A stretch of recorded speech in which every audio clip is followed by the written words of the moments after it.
Good morning, everyone. We are going to be continuing with our third day of presentations. Today, the master program students will be presenting their thesis projects. I also want to welcome all the students, everyone that's watching online, and, of course, our distinguished jury. Today's presentations are not just a presentation of the work, but it's actually consummation of their entire qualification process in the academic sense. And so today, their work is, we're going to celebrate their work and give the students a wonderful opportunity to talk and discuss their projects. Our jury, I would like to introduce our jury, starting first with Linda Leitāne, who is chairman of the Latvian Architecture Association. Also, she joined us recently here at the faculty, so really appreciate her participation in the jury. Secondly, our guest, Ole Wiig, who leads a significant, I would say, major architectural firm in Norway. He, by way of tradition, has continued to come and support our program by participating in these juries, and we really appreciate you being here these last 3 days. Thank you, Ole. Then Gunta Grikmane, who also has been very dedicated in participating in these juries over the years with great input and comments from her professional work here in Riga, working with Sarmen Norda architects. Thank you, Gunta. And of course, last but never least, Andris Kronbergs, leading Archis for many years, very significant office here in Latvia with wonderful recognition. And also, he is an honorary professor here at our faculty who's also invested in the education of our students. So thank you very much, yes. And I would also like to recognize here Jānis Dripe, who also is a former dean here and also very responsible for the actual instigation and of the actual master's program here. So thank you, Jānis, for joining us.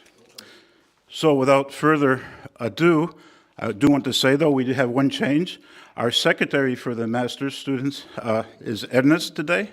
We want to thank Anna, who really was a very difficult task for the last 2 days, trying to keep us on time and on schedule and recording everything.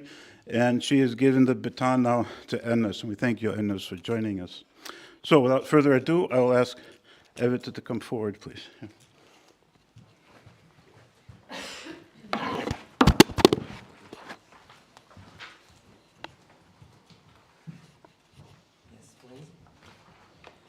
Hello, my name is Evita Furmane, and today I will present my master thesis A and B part, Functional Activization and Reconstruction of Post-War Modernism Culture House for the Sustainable Development of the City Center in Valmiera.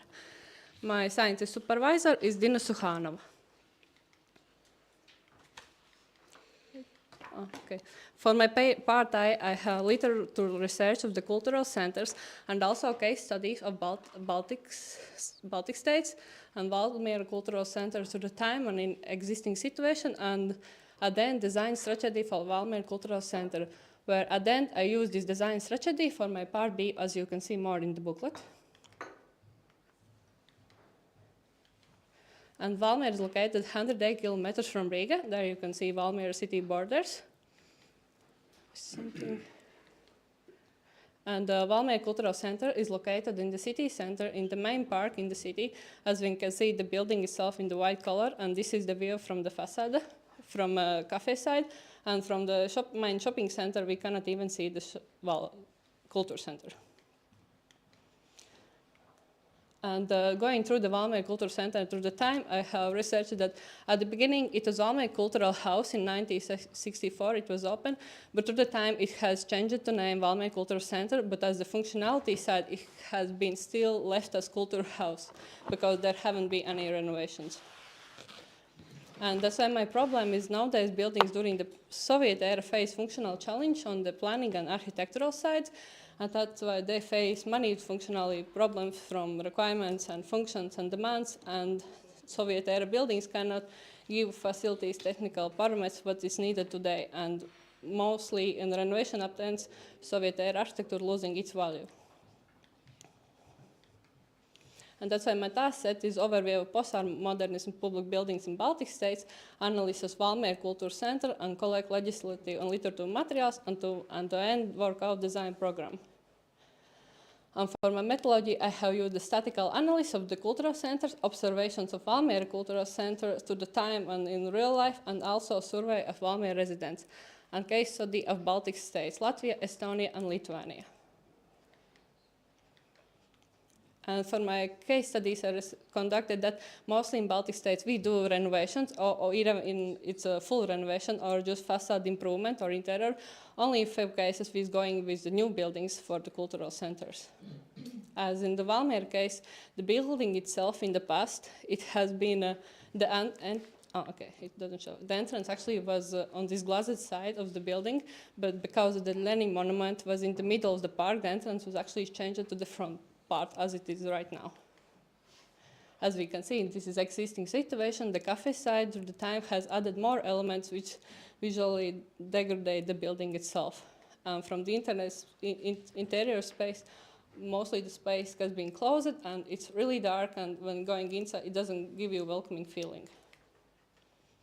And in existing situations, there is cafe area, great hall, common hallway, administration, and ritual halls. Three floors and 1 floor levels. But I did the survey of residents, so at the end I got 170 participants, and they mostly associate Valmiera city center with Valletta, which is shopping center, not the Valmiera cultural center, which is on other side of the park. And also citizens, they do one full renovation of Valmiera cultural center.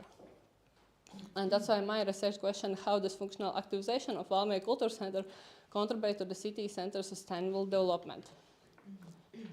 And for my summary conclusions, post-war public building culture centers in Baltic states face many challenges, and case studies reflects into the problems and the impact of society today. And I have determined the set of the cultural development, the principles, and study reflects the original appearance of the building, and the survey provides resident thoughts of the building. And the research outcome, I have guidelines for the construction of Valmiera Cultural Center and design program. As my design program, I have defined the area of each room, how many users there will be, who will use room. And in my case, I have added on each floor as existing building where they should be located. As we can see in this scheme, in 3-floor volume, I do change of functionalities, but on one level, I do reconstruction. But I do add the functions as conference hall, marriage department, workshops, and changing functions as study rooms, office, administration, babysitting, common hallway, and also from the backside, I do add the rehearsal hall and dressing rooms.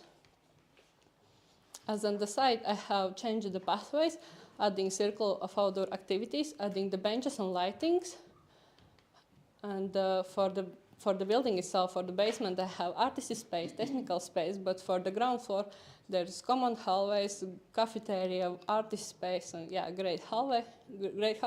But I have added mostly functions for the first floor and second floor. As for the first floor, there's marriage department and conference halls. And for the second floor, I have workshops and the new offices. As you can see from the facades, we have mostly the existing situation. I have lived with the white colors, but the new volumes I have bring with this wooden type and glass type combinations, as we can see in these visualizations. And for the facade, I have choose the yellow color because this is from the Valmiera color palette, the yellow of the sun. And yeah, and from the side to the Riga Street, we can see we have the view from the workshop, from the marriage department, from the cafe to the main street. And also the view from the Bastion Street, I have the new rehearsal halls and study rooms, administration, babysitting, common hallways. And so the backside is right now it's way more simple, but at the same time there's dressing rooms and rehearsal halls. As you can see from the top of the site, there is new pathways, and it's bringing new opportunities, new views to this Valmiera Cultural Center, as we can see also from the parking lot, and this circle of outdoor activities, which is 1.3 mine is daily walk, summer festivals, and local market days, because Valmiera has huge summer festivals every year. And for the building itself, entrance, I have make it way more open, how it basically going back how it was at the beginning of Soviet time, but also bringing wide identities of the space, and also extending the first floor to this, from the ground floor to this first floor. And for the hall itself, I have going with white colors and the wooden type, and also bringing skylight. But I do also have for the more visual appearance.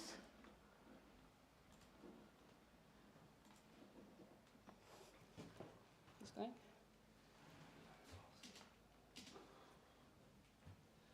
Okay, something.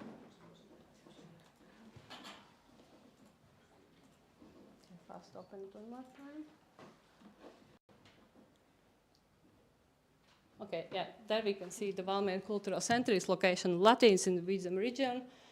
It's in city center in the Valmiera. Yes, we can see the special visualization from the top. So in the center being this new building with new elements, with brightening, as we can see the side facades to the main street, Riga Street, the entrance part. And yeah, we can see the entrance is going way more welcoming, because today is closed and dark, and this inside being open all the way. And for the main hall, yeah, gray hall, I have added the new colors and bringing it back to more modern with adding some lightings.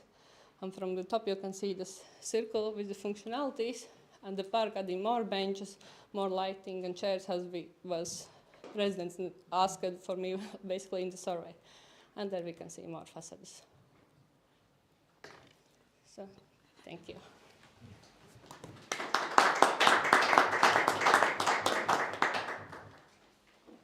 No, that's not mine. Yes, no, Yeah. it's in review now.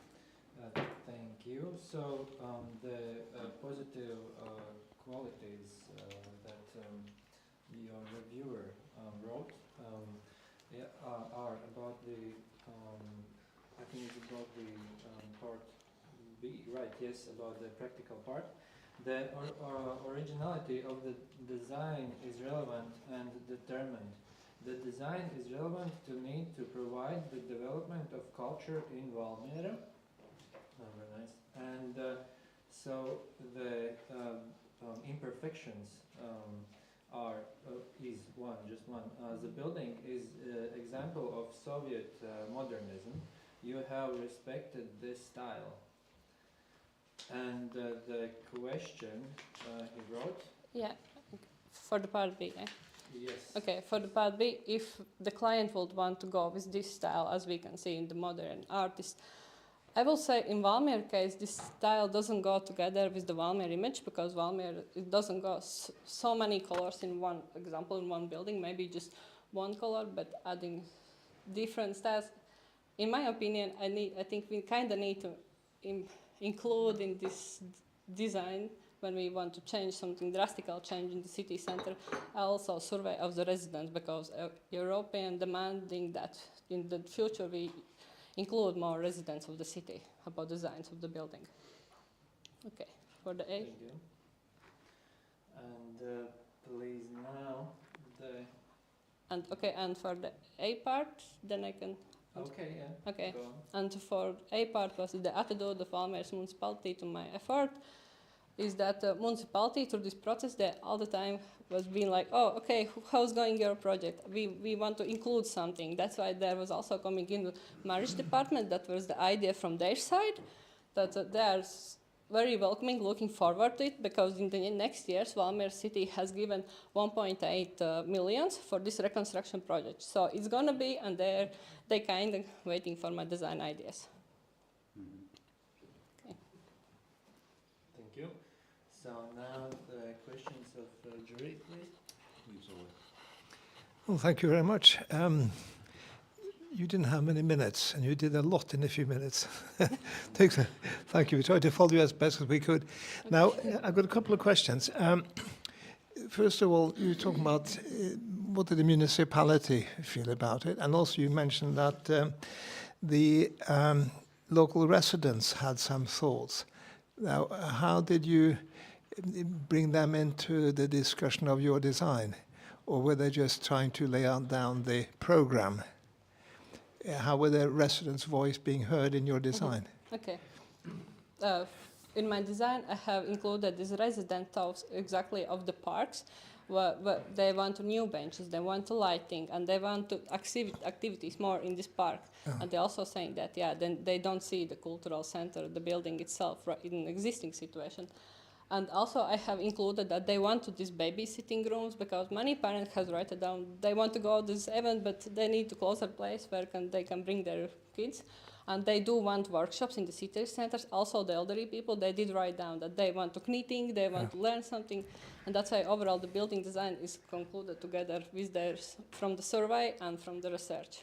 Right. Now, the other question is related to the fact that you have got an existing building. You want to transform the functions from what it used to be to some extent to bringing new functions in. Like you got everything from, as you said, babysitting areas to concert hall or major hall, conference hall. So how did you go about, looking at, because you know that not all parts of the old building will be suitable for all kinds of new users. How did you go about trying to sort out what do I want to keep and where I want to add new things, and where and why? Because that is probably the most challenging bit of transforming existing buildings to new users. How did you, is that analysis I see here, or how did you go about trying to find out what part of the building could I keep, or where I should add, and why? Did you do a detailed program, and did you study the building in detail, or how did you do it? I did study the building in detail, and I was on the site already like 3 times. And when I did talk to administration in the existing situation, they like their floor. They want to stay there. But they doesn't like that under them, no, up on the 3rd floor, there are a shell halls, and they can hear all the sounds, all the music and the steps and then dancing, and they want to move them away. That was the main problem that they want. And that's why in the rehearsal halls, I add study rooms, because Valmiera has really big business incubator for the new students, and they don't have the places for the new office where they can bring themselves up and where can they go into future. And that's why, for the existing situation, that's why I changed those functions. According to comments. So you paid attention to some part will have, if you like, noisy activities, some are very quiet, and it'll work like you've done it? Yeah, I move it to the back side of the rehearsal hall, as you can see. So it's not quite next to it. So well, you must have given a lot of good thought to it. Thank you. Thank you for presentation. I do believe that this post-war modernism theme is quite a mainstream, starting from, at least in Latvia, as far as I remember, from the Venice Biennale, etc. So, my questions would be regarding this theme. How could you describe what are the qualities, particularly in this building, and what are your findings in your research part regarding the cultural centers? Do we have some, I don't know how to say, some valuable things that are staying there? Because what I see here is a total rebuilt volume, and I can't see any valuable things. Probably you didn't describe them. Okay. I open back to this 1st floor level as it was in before, but as describing from the facade side, I have it doesn't show quite well. I have bring back these glazed areas, which was in the beginning, because right now some part of the glass has been closed down, and the building has lost its previous architecture. So I have bring back these glazed areas and open up all this 1st floor, how it was basically from the beginning. As I told before, there was planned actually entrance, but because there was Lenin monument, it was changed to the side. So that was the main things. And for the Great Hall itself, I have added more elements than, maybe in history, the Great Hall itself, it was way more open. There wasn't so many it was way more open, but to the time it has added some elements which is not necessary today. So your findings are that there are no valuable interior elements or architectural elements that we can just rebuild it as we like it. When going through the building, I will say no, I do stay as these existing small windows and bringing back those previous identities, but leaving something with those renovations that also the citizens kind of wanted and municipality, so maybe yes. And in your theoretical part, have you found some, I don't know, examples of...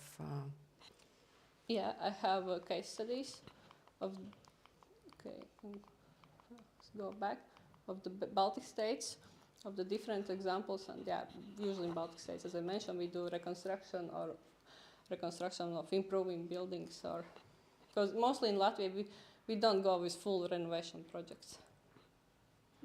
Only, for example, in this Thesis case, we have the new added elements of the facade itself. Okay. And in your theoretical research part, I found out that there was project previously done by some architectural office, and probably a provocative question. If you compare their project with your project, what are the how to say differences that you have incorporated in your design, and do you think it's better than their project? Of course, it's difficult to say, but as I talk to municipality, Just be honest. if it's better, in my opinion, yes. Of course, it's my project, but as I talked to municipality, they told that project doesn't require all the demands what they wished. Even this rehearsal house or conference hall, they didn't have in that way. It was way more different, and it was how they didn't add more rooms for the artists, because right now I have the room for the dancers and singers on the second floor. There is more space for the artists also. And this first project, yeah, it was great, but at the same time it was not so. Okay. And probably you could also describe a bit more about the general plan. What I see here is, well, we do know that in master thesis or bachelor thesis, we're not so we're not requiring so much details, but here I don't see anything where the land plot starts, where it ends. What are your ideas behind those circles and the landscaping design, etc., etc.?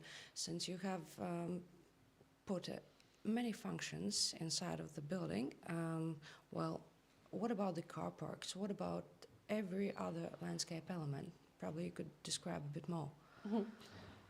In my case, there's no need to car park, because there is already on this side really big car parking, and this one in the front in the shopping center wallet. So this, okay, probably they cannot see, but of course it's very close there. But this car park is bigger than wallet and shopping center together. There is enough spaces already. For the site, yeah, I have added the new pathways. I wanted to kind of move away from these areas where it's right now concentrated.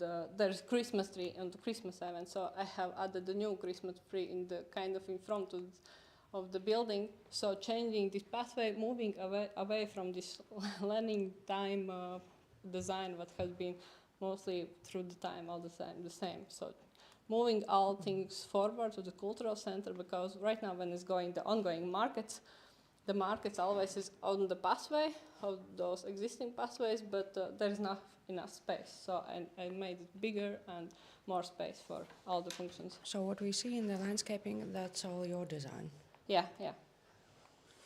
Except this parking space, because those are already there. Excellent. And the last question also, have you thought about some, well, probably you could describe about the Great Hall and the acoustics, some elements that you're using, how you're solving this problem? For that, I have ideas. You can see in the brown color, I have acoustic wooden panels with the lighting elements. That right now the idea is these acoustic panels. Maybe to the time, of course, there will be more research of the Great Hall, what is needed for the roof part, but probably there will be acoustic panels on the roof part also.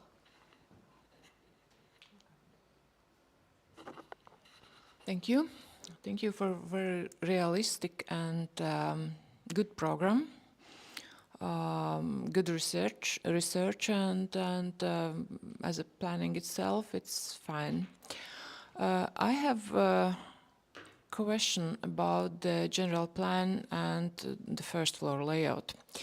You told, and it was shown also on your research, that citizens somehow think that Valletta is the main central pivotal point in Valmiera. Yeah. Valletta has an entrance from the Riga Street and from the corner, which faces partly only to the park. And you are still keeping entrance to the cultural center from the park, somehow hiding it from street, from the main axis of the movement of the citizens and transport in the city. Why? Just a question, really. Did you consider it to the entrance from the side, because that new volume which is hanging above those old the facade of Riga Street, it like makes some space actually where to move in that building. It's covered and it's light and its main facade like business card of the building. So what is the problem? Why, or maybe there is no problem, just why such a this solution? Why didn't you consider it changing the original idea to the original idea? Because I want to bring this idea that possibility from when you are on some event of the Great Hall, you can go straight out, but also this space, it will be open. It will be open, and those cafe tables, it won't be static. It doesn't be all the time there. It will be extra added space. It will be like complementing this Great Hall. When after event you can go there and enjoying this area. But as an entrance, yeah, it is possible adding also from this side. But I want to be that side more talking place where people communicate to each other, and the entrance leaving to there, because there is this wardrobe part and kind of that way. Because usually the park side would be very good for cafes, just go outside, fluidly join both interior and exterior, and so. I think also that usually when there are some events right now in the existing situation, they're in the front of this part. So I want to leave this part as people has already know, oh yeah, we know where is the entrance, and we like this part. As also they're projecting the movies on these facades. That's why I have leave it also white, and so. Okay. Thank you. Yeah. Thank you for a good job done. Just a different question from what Gunta is asking. If I see this old picture here from 1965, how the building looks as an original, let's say, original project. The proportions of the building are very clear, and the composition is very clear. This is lower part towards the main street, yeah, and the glazed and opened, and composition is totally different. You change the composition of building very dramatically, I would say. Is it idea to make this massive volume towards Main Street, or did you have any thoughts about making massive on the back, on the other side, because it's almost symmetrical situation? Yeah. You can make this massive on that side, or probably you have thoughts about this, how aggressively you are coming into the city, or you wanted to express your new building more visible, therefore you use for that side, massive object, or you compare this with a saving of a previous architectural composition. Somehow you thought about it, probably.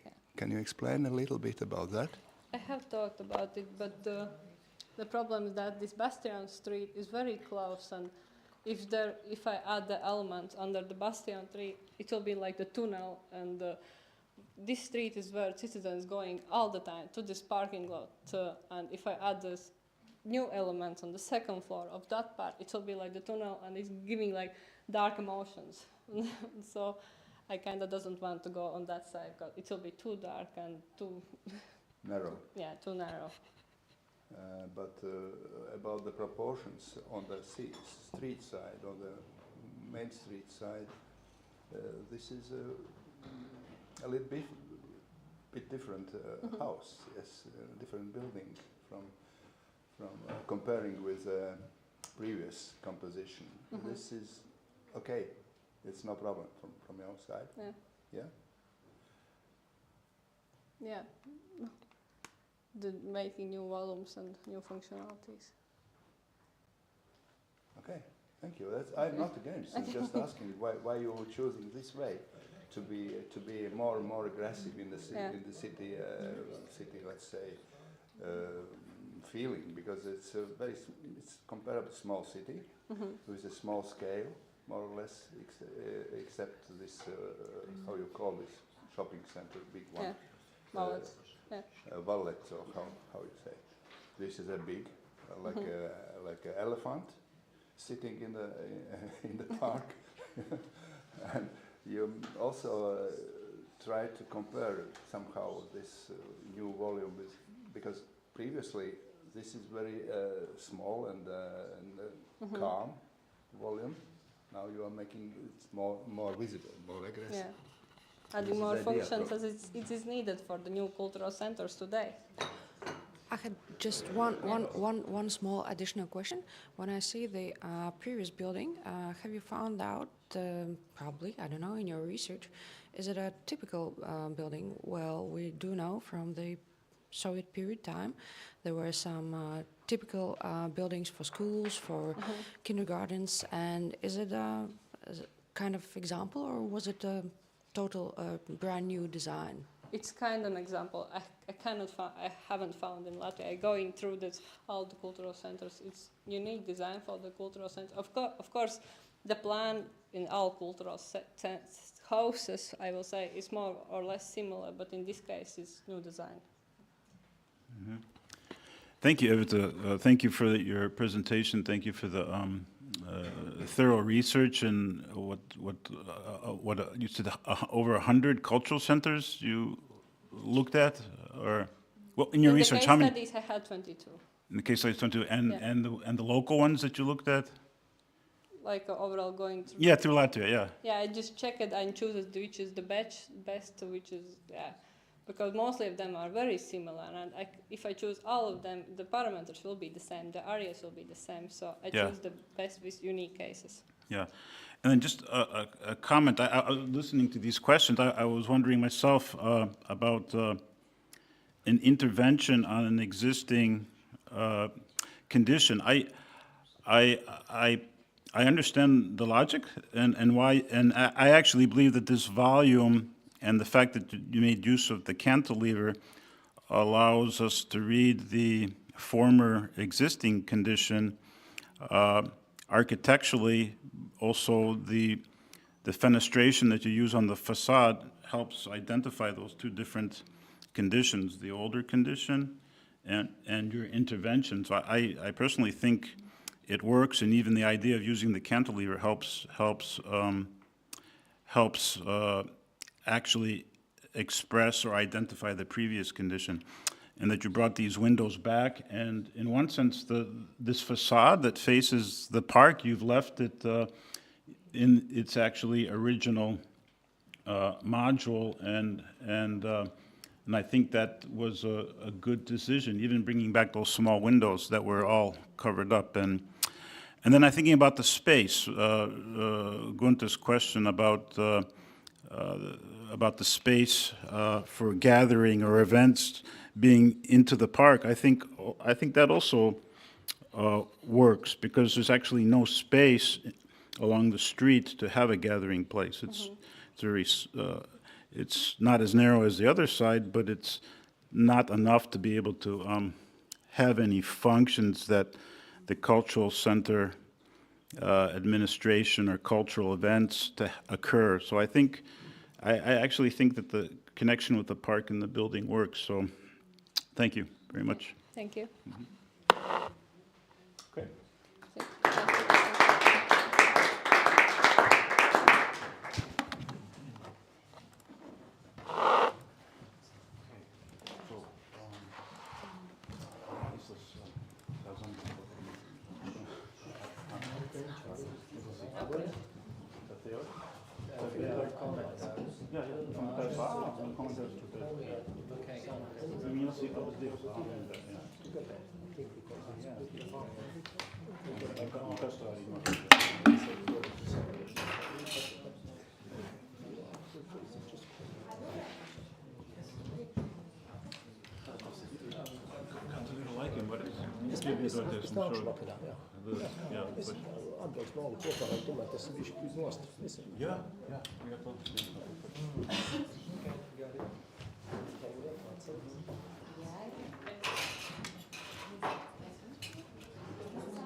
Dainis Šmits.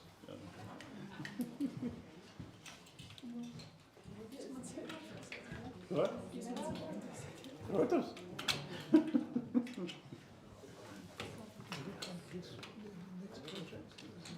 This is Katrina. That's the last one? That's the last one. Yeah. Napišeš si Katrina. Ne, a ty si to...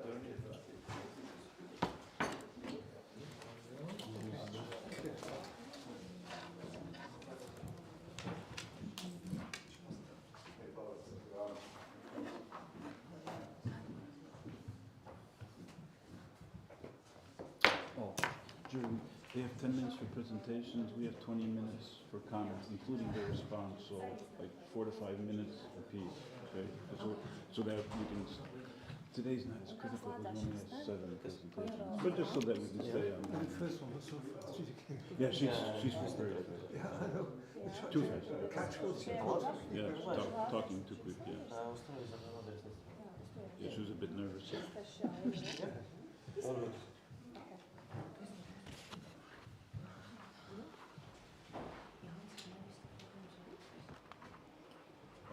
Viņš palaid maģistra instigated, yeah. Yeah.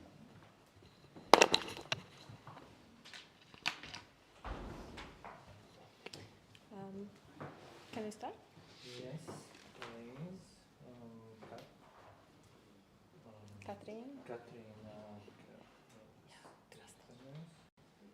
Katrin Krastin, please. Yes. Okay. Good morning, jury members. My name is Katrina Krastin, and I will guide you through my research about how, with special tools, we can ensure and promote the interaction between seniors and children. And the motivation comes from a very personal point of view, by observing my local city, Ķekava, and concluding that seniors lack of communication with kids, and there are lack of nice, inclusive and accessible places for them to interact. So I raised for myself the question how I can, with spatial features, provide the environment to promote the interaction between children and older people.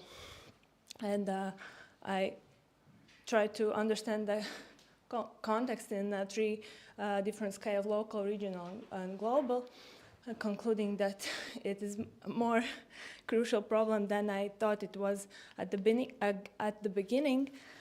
And next, my question was, with what kind of tools I can solve the sociological problem spatially.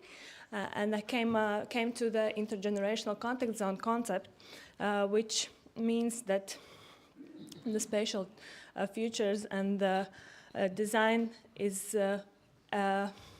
considered through the multidimensional approach, not only evaluating physical values of the space.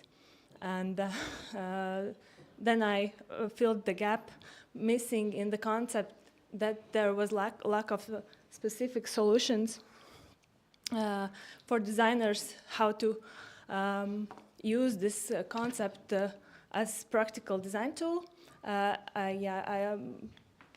And then I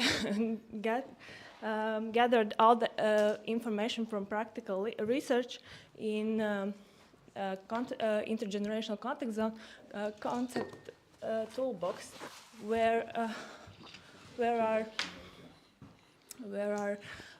gathered all the principles, recommendations from other existing guidelines, and literature review, expert interviews, case studies.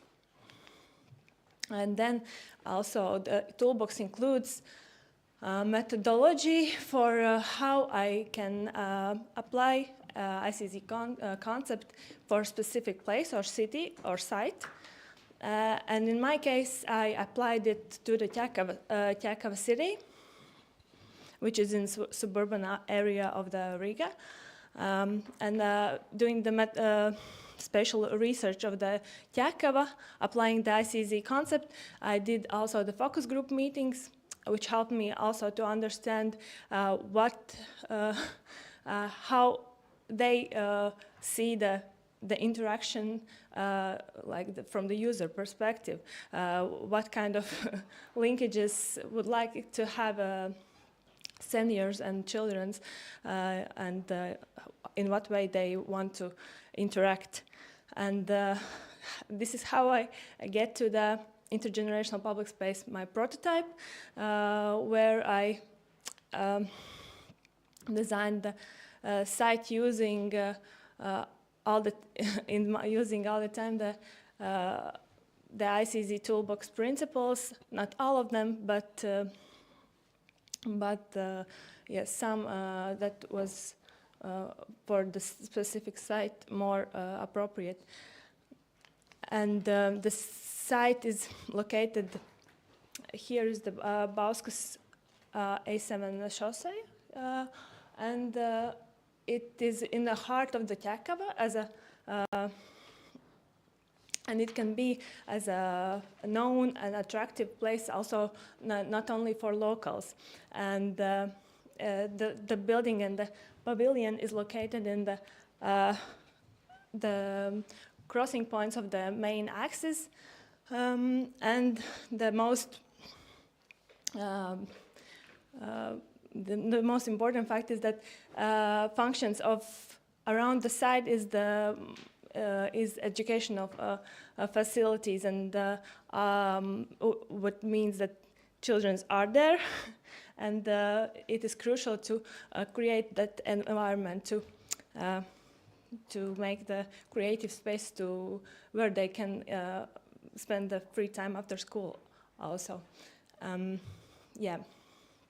Well, in the design process, I use the function placement algorithm for creating intergenerational spaces from my research A part, using 3 steps: the choosing functions and features regards attracting older adults or children.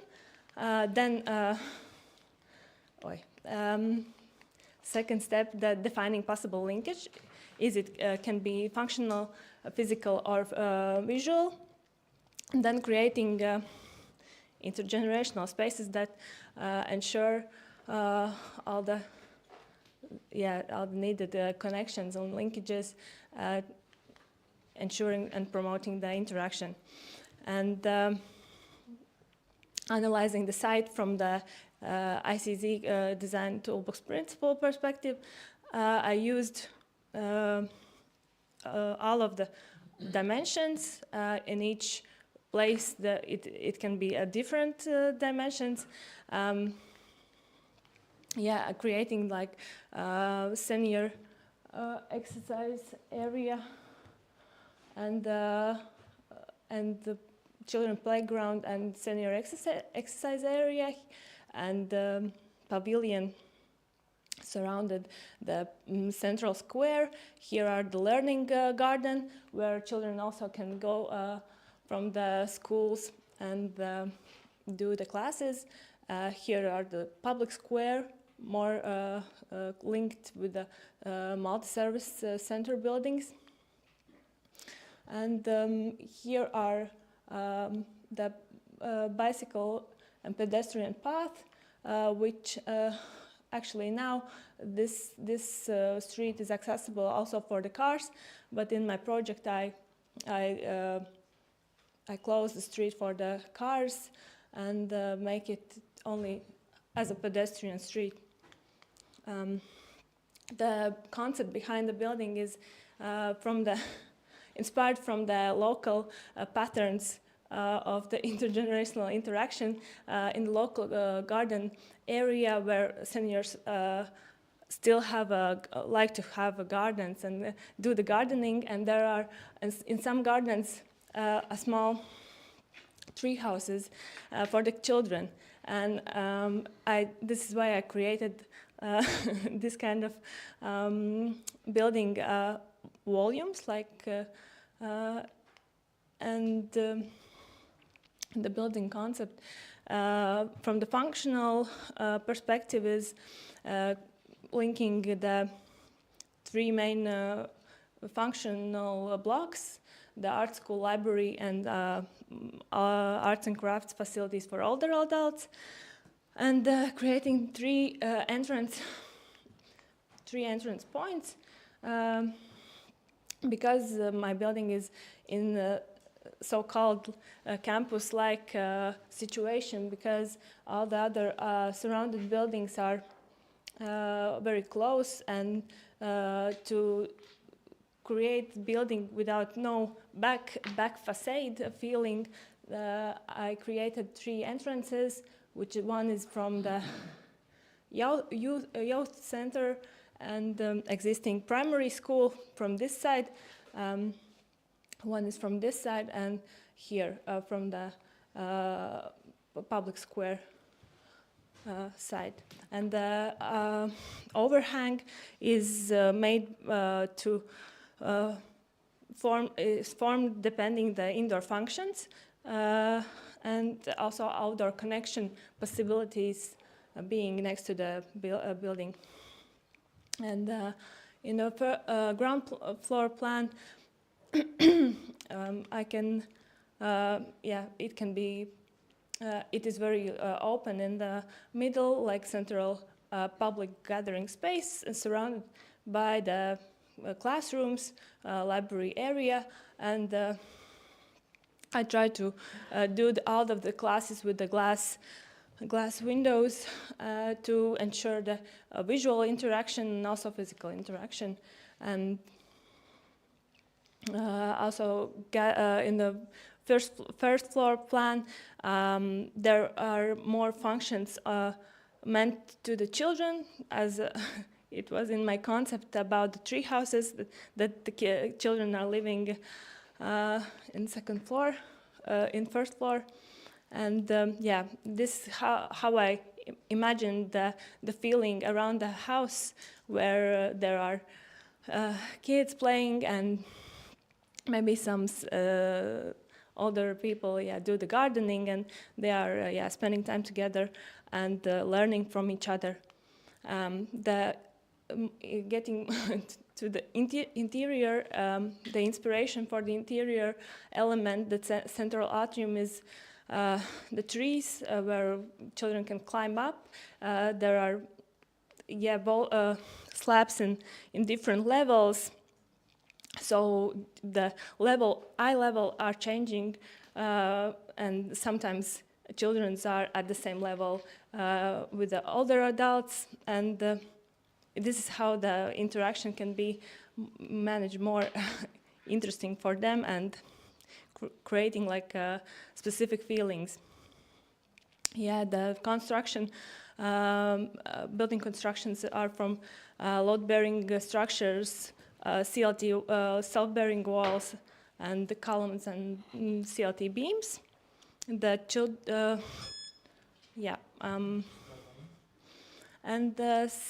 seniors can easily access the first floor, and also with the elevator, the first floor. And then I also considered the through my research A part, I understand that it's crucial to understand the usage patterns of the space, and from this I conclude, especially in summers, it is important to have outdoor spaces where they gather, because children have the summer break, and older adults also like to garden and don't like to have indoor classes, and this is why the pavilion and outdoor space is created. The volume are influenced by functions around it, and the roof segment are divided with the shading function and also covering function. Yeah, and usage scenarios is like to promote culture and traditions among generations, and thank you.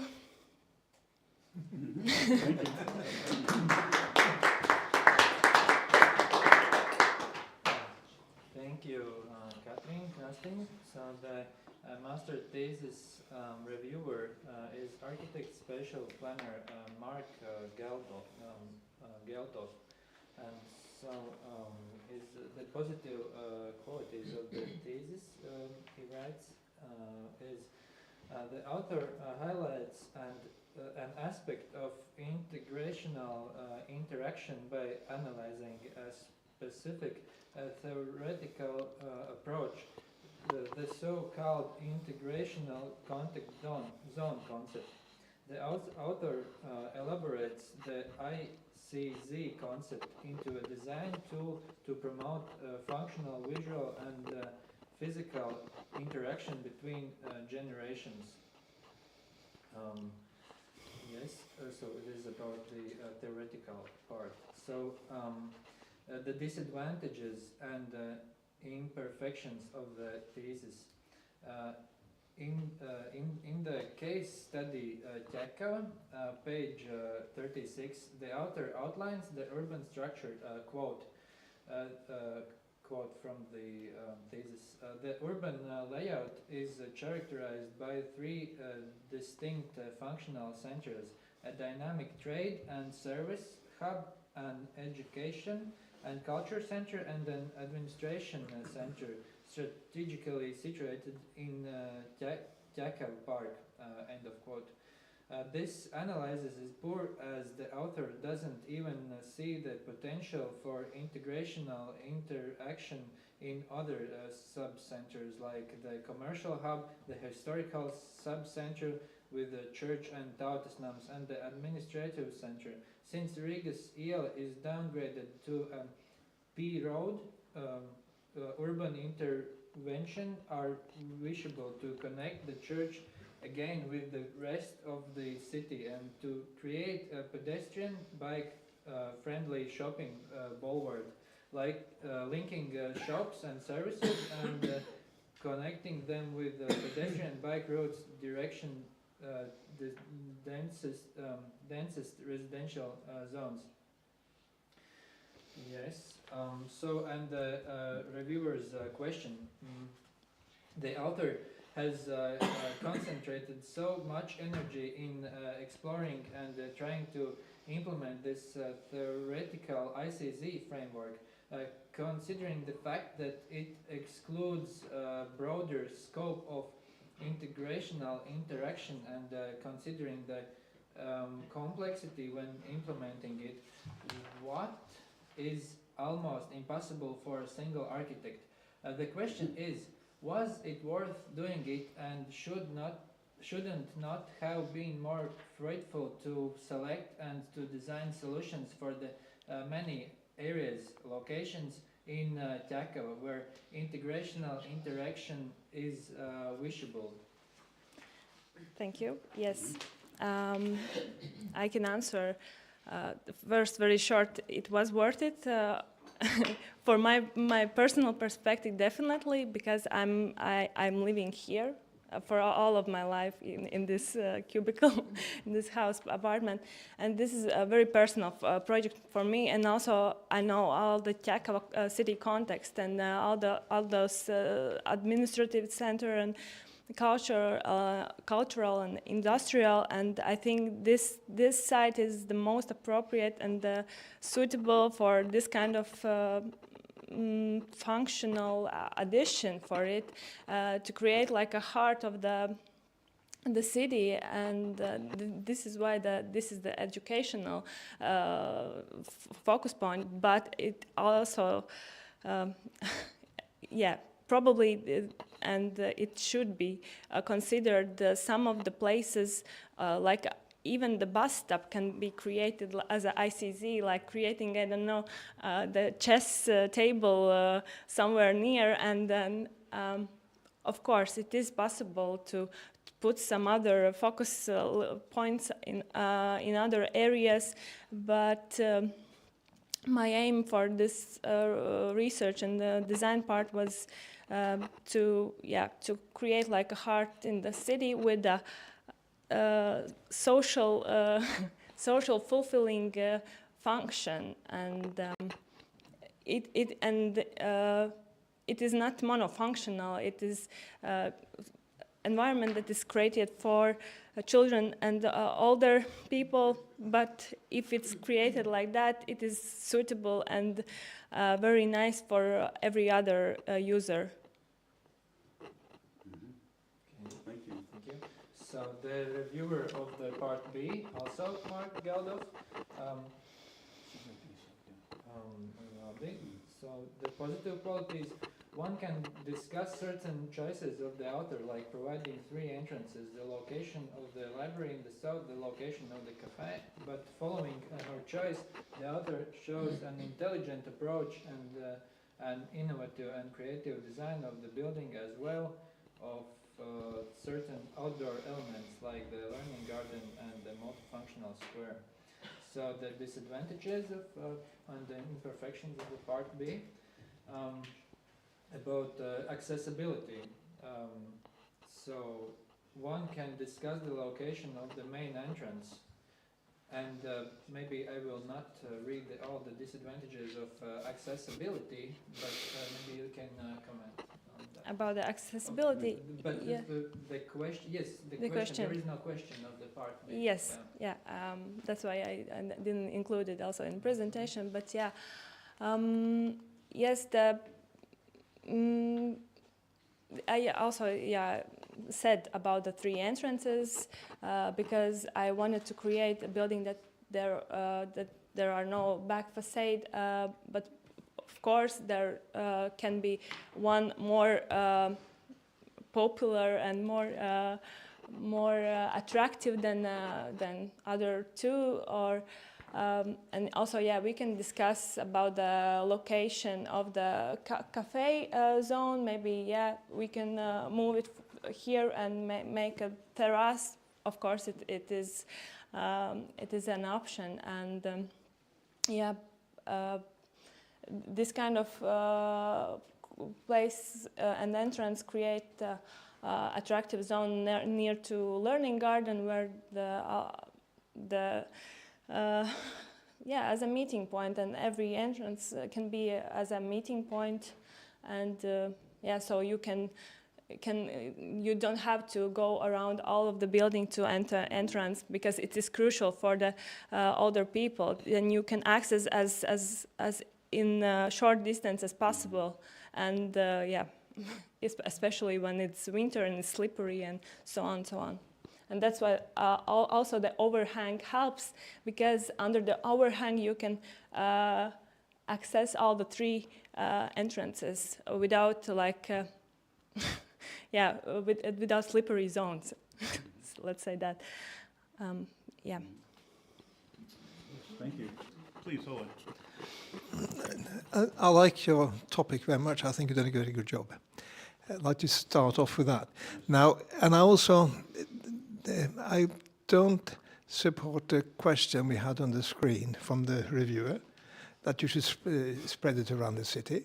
What you are saying is that you want to create a heart in the city. And what you've done, you have also demonstrated with 3 different entrances, easily accessible.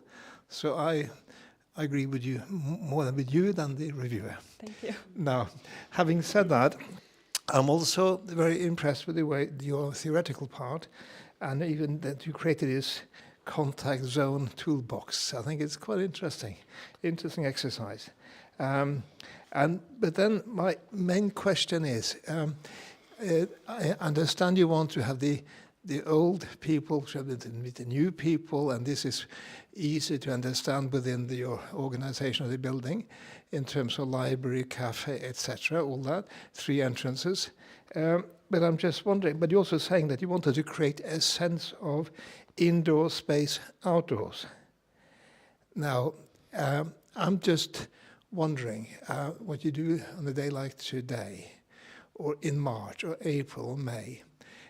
Did you consider having like an extension to the building into the park, which will be able to open up or close according to weather, climate, whatever? Because I think you're limiting that this works all year, but when you're talking about creating the sense of indoor space outdoors, I wonder did you consider having like an extension, which is more like a temporary? You can open and close, so you can actually make it work all year. Mm-hmm. Because I think, being Norwegian, I have similar climate. We have winter and we have summer, but somewhere in between, how will it work then? Yeah, I think pavilion somehow feels the works. But then you have to move quite the distance to get to that. Yeah, of course. Yeah, I know, but what you do in the autumn? Then you are heading to this kind of this part of the plot. If it's summer, and then you can go to the shaded parts in the pavilion, and that's why there are shaded parts for the summer, and slabs for the winter, that there are, or rainy days that you can sit under and enjoy the views to the surrounding. You can see quite clearly in the perspective just behind you how that works. But I'm talking about the in-between seasons. It's almost like a winter garden. You can open, you can close, and extension. Yeah. Transition between summer and winter in a way. Yeah, Did you consider that? I was considering to maybe somehow create garden zone in the building, but I thought that the visual linkage with the outdoor nature, with the glassed entrance zone and the glassed roof, is enough to create the feeling, the connection with the nature, and maybe it would be too much nature and gardening if I will bring the garden inside of the building. That was my thoughts in the design process. Well, you have some very clear thoughts, and you should stick to that. Thank you. Well, thank you for wonderful research and all the thoughts behind that. It's really a pleasure to see beautiful graphics and all the materials. Also, the model is quite nice, which shows some details which I have some issues with. Therefore, my questions will be regarding the whole project and the volume, particularly. You have chosen those repetitive small volumes with slope roofs and connecting them with a glazed structure in between them, and I do see there are some issues with connections with them, and probably the maintenance of the building, since we do have a really huge area of glazed. So, despite that, the building is using the mainstream CLT wooden structure. The other sustainable issues, probably there are some thoughts about it. Sustainability, yeah. Also, That was yes, question, yeah? maintenance and sustainability and the repetitive volumes which we have. I will start about the repetitive volumes. Yeah, the idea behind is to create like small tree houses in the tree. Yeah, and Have so you considered moving them probably to be more like a tree house? Because now yeah, we have, maybe yeah. It looks maybe too regular for chaotic, creative, children-built tree houses. Yeah, I can agree with that. Yeah, but I created like those volumes for each of the classrooms, so you can enter the classroom and it creates like a building feeling when you are like in a small house, wooden. Yeah, about the maintenance, I get the idea about the roof. Yeah, I know I was not detailing in the very specific in details the connections, but the thought about also the overhang, how I can use it to manage the water drainage, create like a extensive small small layer of the greenery to somehow also help to manage the rainwater also through the overhang zone somehow. Yeah, there was also the idea that it can be used like that. And that's why also there are the green roof area on the overhang. Yes, I missed something to answer.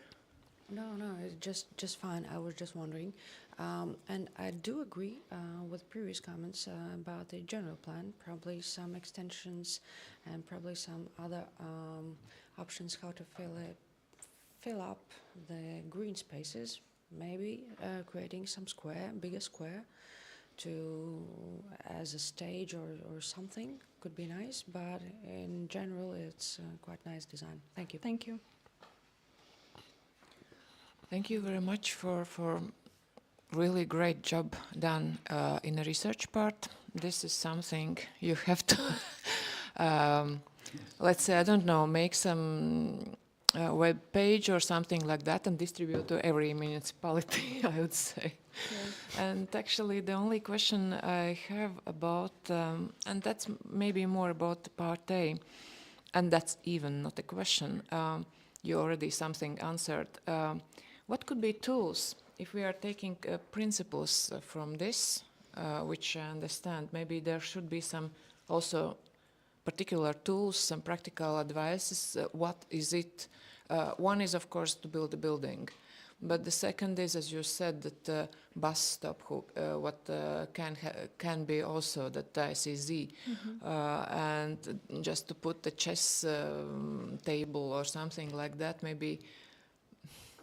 I don't know, if you can, maybe you can say some samples more, but if not, then just think about it, and that would be really good maybe, tool for everyone.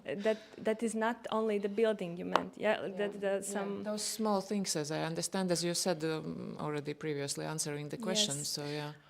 I think even creating and designing the pathway, it is a crucial thing for, especially for the older people, that there are smooth surfaces and the environment are easy to use and without any obstacles, like the pathways where you don't cross the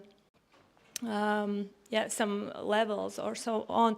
So the intergenerational things actually is in the very small scale very important. Also, now I showed like a broader scale and the broader idea just to raise the topic, which for me is like, I think it's very important. And also from the context research, it is shown that it is important. But yeah, the first step to ensure the intergenerational communication is to get the older people outside of their homes, that they feel safe to go the specific pathway, and this is why they will leave the home for a even short walk, but still. And if the first step is made, that they are out of their homes and feel safe to walk a distance to somewhere, then it is a big step, actually. Thank you. Thank you for your answer.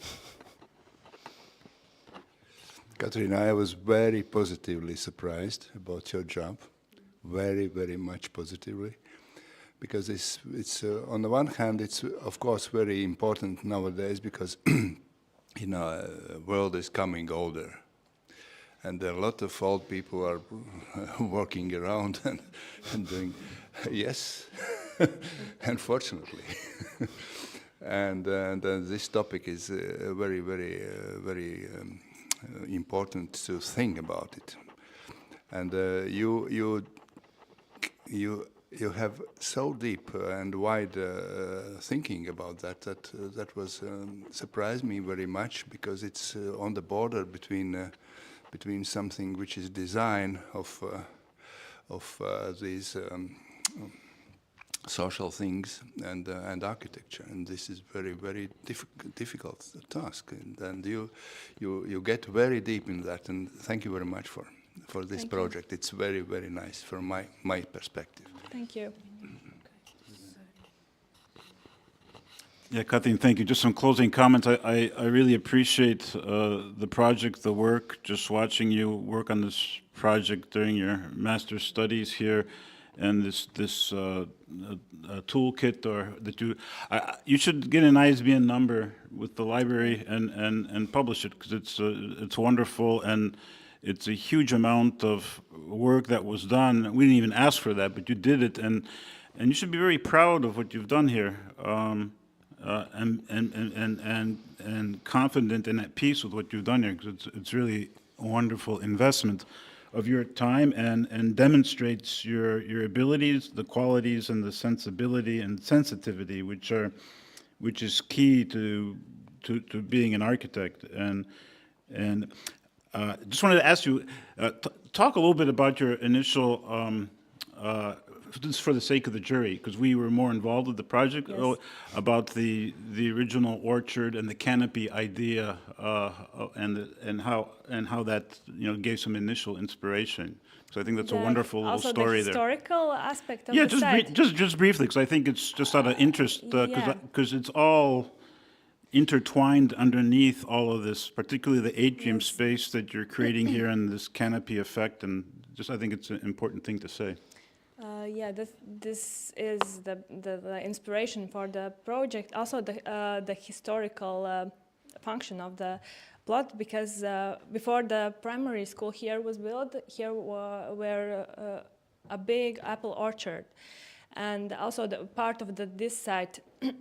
And even still, the locals are naming this plot that we will meet in the apple orchard. And this is also the idea behind the tree idea, and how the building volume and pavilion I wanted to create some kind of symbolic trees in regards to historical function and the idea. Yeah. Thank you. Great project. Thank you. Thank you. Congratulate you. Yeah. Thank you.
Yes.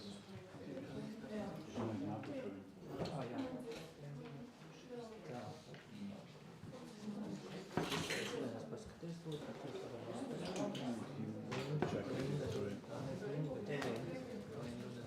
yeah.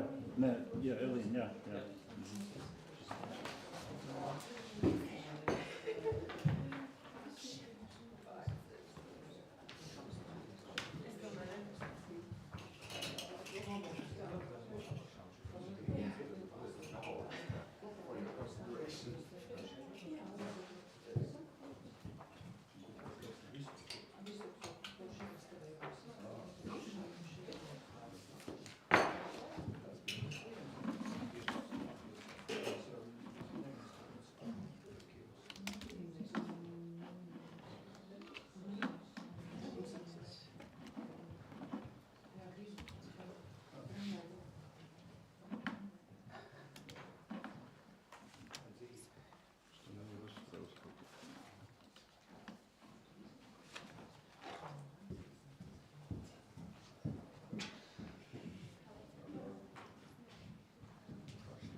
Good morning. My name is Leitāne Rudolfs, and today I will present my master thesis, Renovation of General Education Institutions and New Construction of Science Activity Center, referring to principles of contemporary education and waste architecture methods. My supervisor was Leitāne. Here are some relevant facts. Latvia's garbage production has more than doubled since 2004. The average amount of waste production per resident in Latvia was 436 kilograms in 2017. For comparison, in 2004, it was only 380 kilograms. More than 20% of waste treatment still goes to landfills. And the most important one, the most crucial method for sustained collaboration and public accountability is engaging and educating younger generations. Here you can see the waste hierarchy. It's designed by European Union Green Deal and also applicable in Latvia. As we all know, the last three and most important steps are recycling, reducing, and in the best case scenario, preventing production of any kind of unnecessary material. On this side, you can see 5 aims which are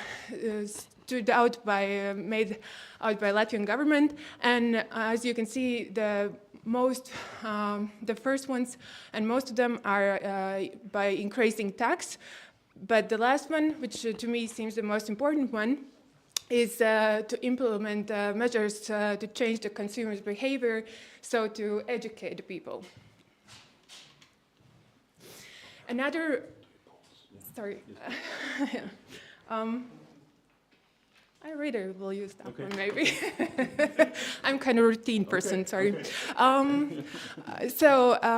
Another very relevant fact is that for more than 10 years in Latvia are happening educational reform. And because of this, in 2022, 37 schools were closed. And the buildings, most of the buildings are lost and staying unused. Another relevant fact is the educational reform program School 2030, which implements different kind of education and studying models, which also changes the way how we do everyday life in a school. To my understanding, right now in Latvia, we live in a linear way where education and society live separately with a waste hierarchy. However, with my project, I wanted to try to make educational institution which gives the lifelong education And that is by implementing the knowledge in the younger generations and afterwards bringing it to society and giving it to everyone. So the goal is to transfer the knowledge, curiosity, and responsibility to students in new generation about environmental issues and responsibilities, as well as to create environment that is playful, based on real-life examples. And for methods, for this project, I used 3 milestones: the contemporary education, circular economy principles, and the new European Bauhaus. All these methods and programs have a common goal, which is sustainability, resource efficiency, and innovation. And I also used 2 type of methods: focus group method with the high school students, and 2 type of case studies for educational institutions in Latvia and Europe, as well as a case study on Madoana town. As a result, I gained 9 beautiful drawings of perfect educational institution by high school students. They are not professional artists, though it looks beautiful to me. As main conclusion, I would say that architecture does influence environmental responsibility, waste usage in architectural design, and increases environmental responsibility in society of Latvia, which is the most important for us. And as recommendations, allocate resources for educational campaigns, supporting the circular economy, promoting responsible consumption, waste prevention, particularly among young generations, to integrate it into daily life. And finally, we come to the project. So the project is placed in Madoana town. During the regional reform in 2021, 3 other areas were combined to the existing area. Therefore, 3 other towns were joined and merged to Madoana, which brings us to miracle. It is almost the only town where actually the student amount is increasing, because population is a big problem in Latvia, and there you could see a bit, but exactly the project I take project on, the student amount is increasing. The school is placed in the very center of the town.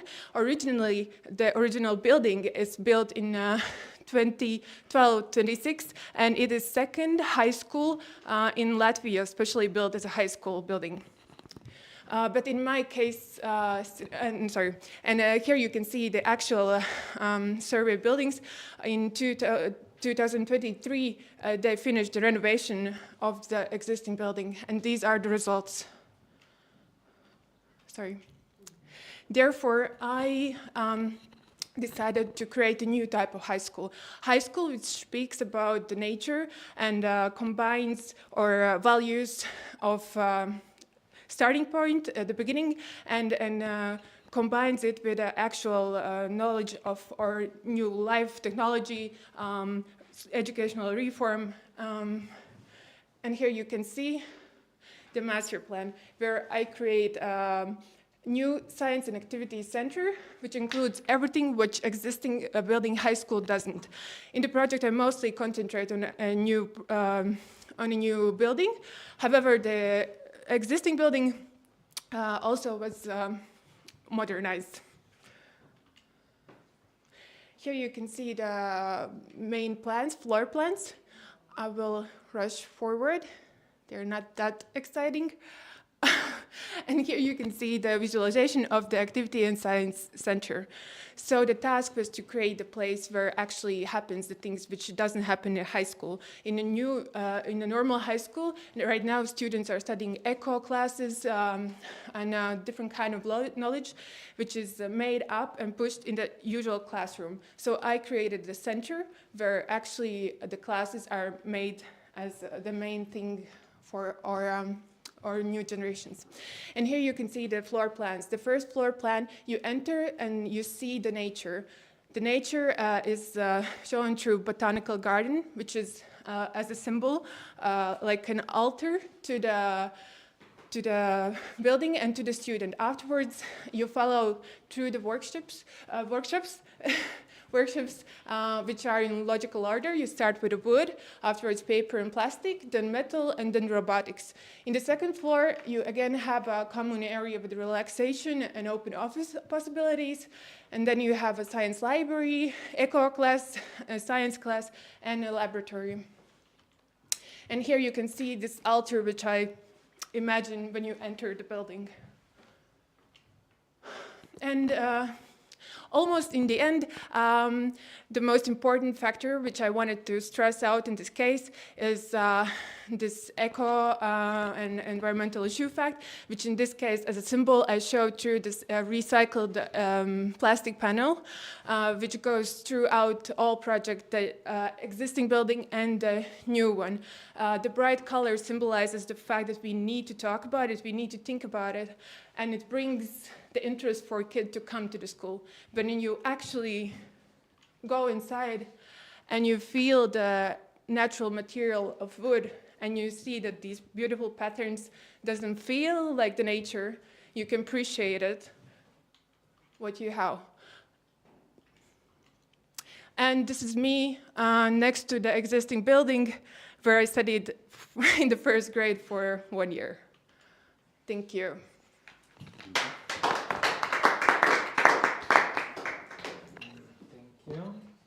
So the master thesis theoretical part reviewer is Zana Vēja, and there's some positive qualities of thesis. So waste architecture within educational institutions is an original topic based on very extensive and high quality research. And the disadvantages of thesis. The master's thesis covers a wide topic which includes the role of the educational institution as such, waste architecture and management education of society about this topic, and new Bauhaus, which advocates building rejuvenation. It is difficult to understand the most important focus, and this formal approach can be seen in part B as well.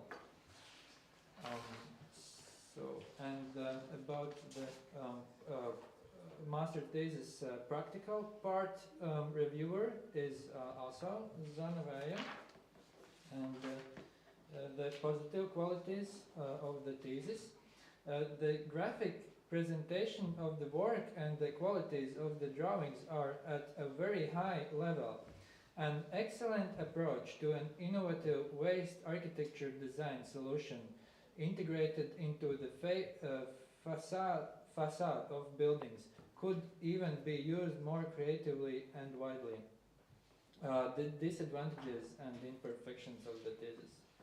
It is rather difficult to capture the rationale behind the new science activity centers, architectural solutions, and functional explanation. Thank you. Please. The answers to the questions. Yeah. Yes. So, in my case, the question was, please explain in detail new science activity center architectural forms, circulation, and functional decisions. First of all, the decision of the shape was made mostly by the boundaries of existing land plot, which was given to the school, and this was the only area where actually you can have something more. Second of all, the direction how the building is placed. The all workshop and classrooms are placed in the east side, so the morning light brings brings the light in the classroom. Another reason was to enter the building and to bring the materials for the building separately.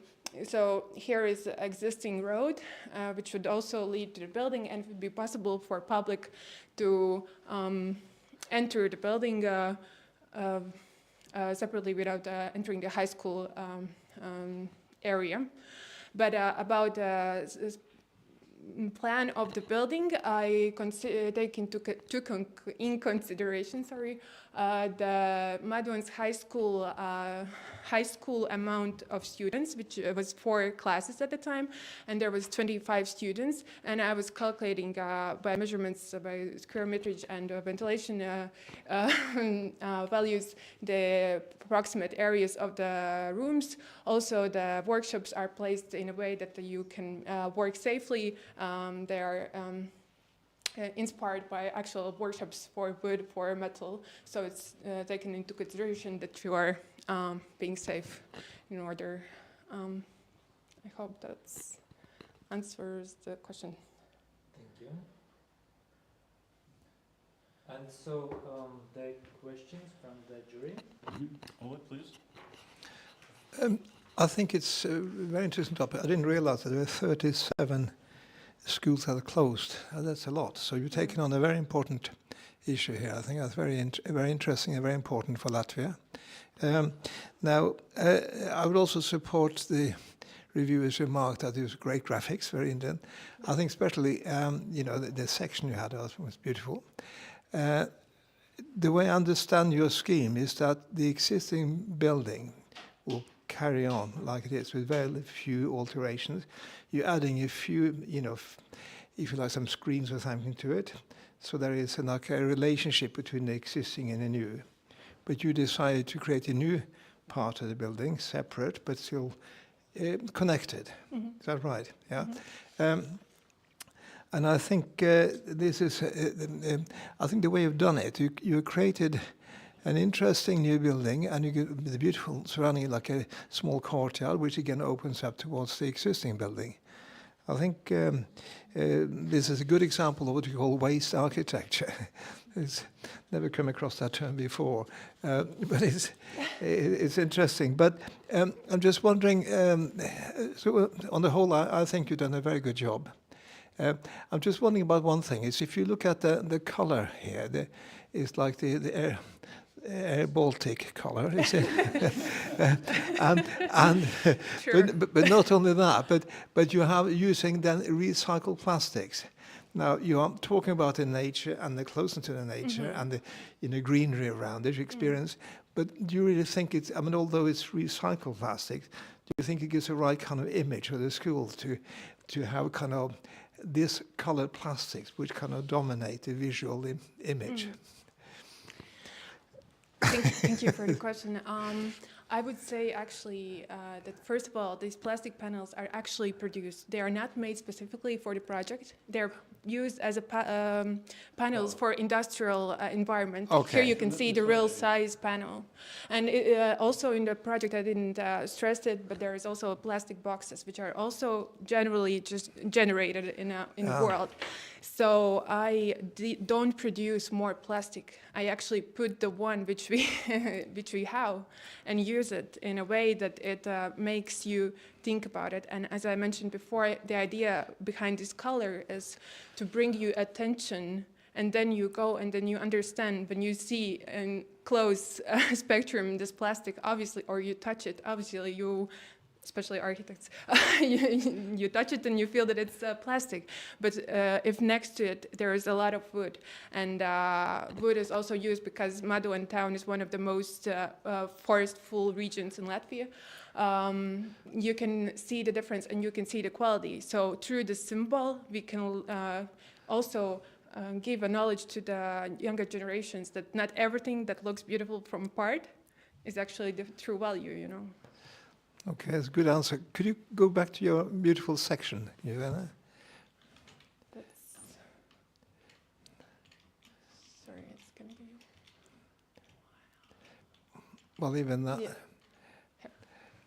But even here, although the timber inside and everything is kind of getting quite pronounced, we still have the kind of plasticky boxes, and there's screening. And then I must admit, I find it a bit difficult to see the quality of the trees and the shrubs because the plastic kind of takes over. But maybe it's just my personal view. So if I were you, I would kind of tune.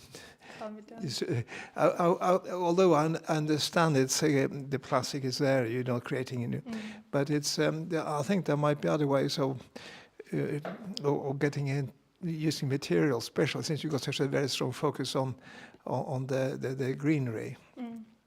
In fact, if you think about if you're going to place an object out in the nature, in the woods, in the green area, never do it green because it never matches an existing green. Do it black or dark grey, and then it kind of disappears. Thank you. Well, thank you. Since I was a supervisor, I will skip all my questions since I know the project. But still, I got one. Probably you can describe more your approach regarding the renovation and remodeling the existing structure. And since it's one of the types we have in Latvia as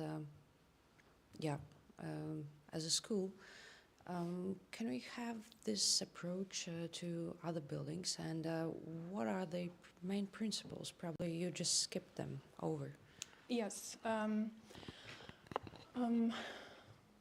You mean that the existing high school?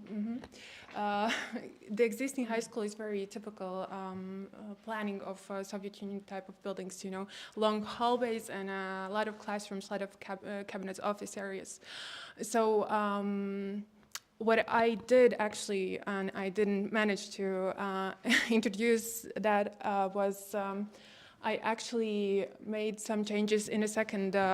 Sorry, I'm losing my picture. In a second, in the third level of the building, I changed. Yes, sorry.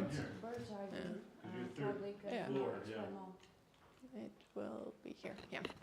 So these roofs, I changed the third floor layout very little because I was still wanted to stay realistic in a way that how many students are actually there studying and how the building are used. So I changed layout a little, but I made it more open, and also in the in the areas where it was possible, I made the greeneries. On the other side, I made small courtyards to make it more beautiful and environmentally applicable, and also the sport activity places were made. So actually there were a lot of small things which actually makes the existing function a bit more fun and closer to the science activity center. Thank you very much for a very actual theme. Both theoretical and also very good version how to improve existing typology of school buildings. But I have a couple of questions still. First is about what you are saying in your description of your project is that you are referring to the principles of waste architecture.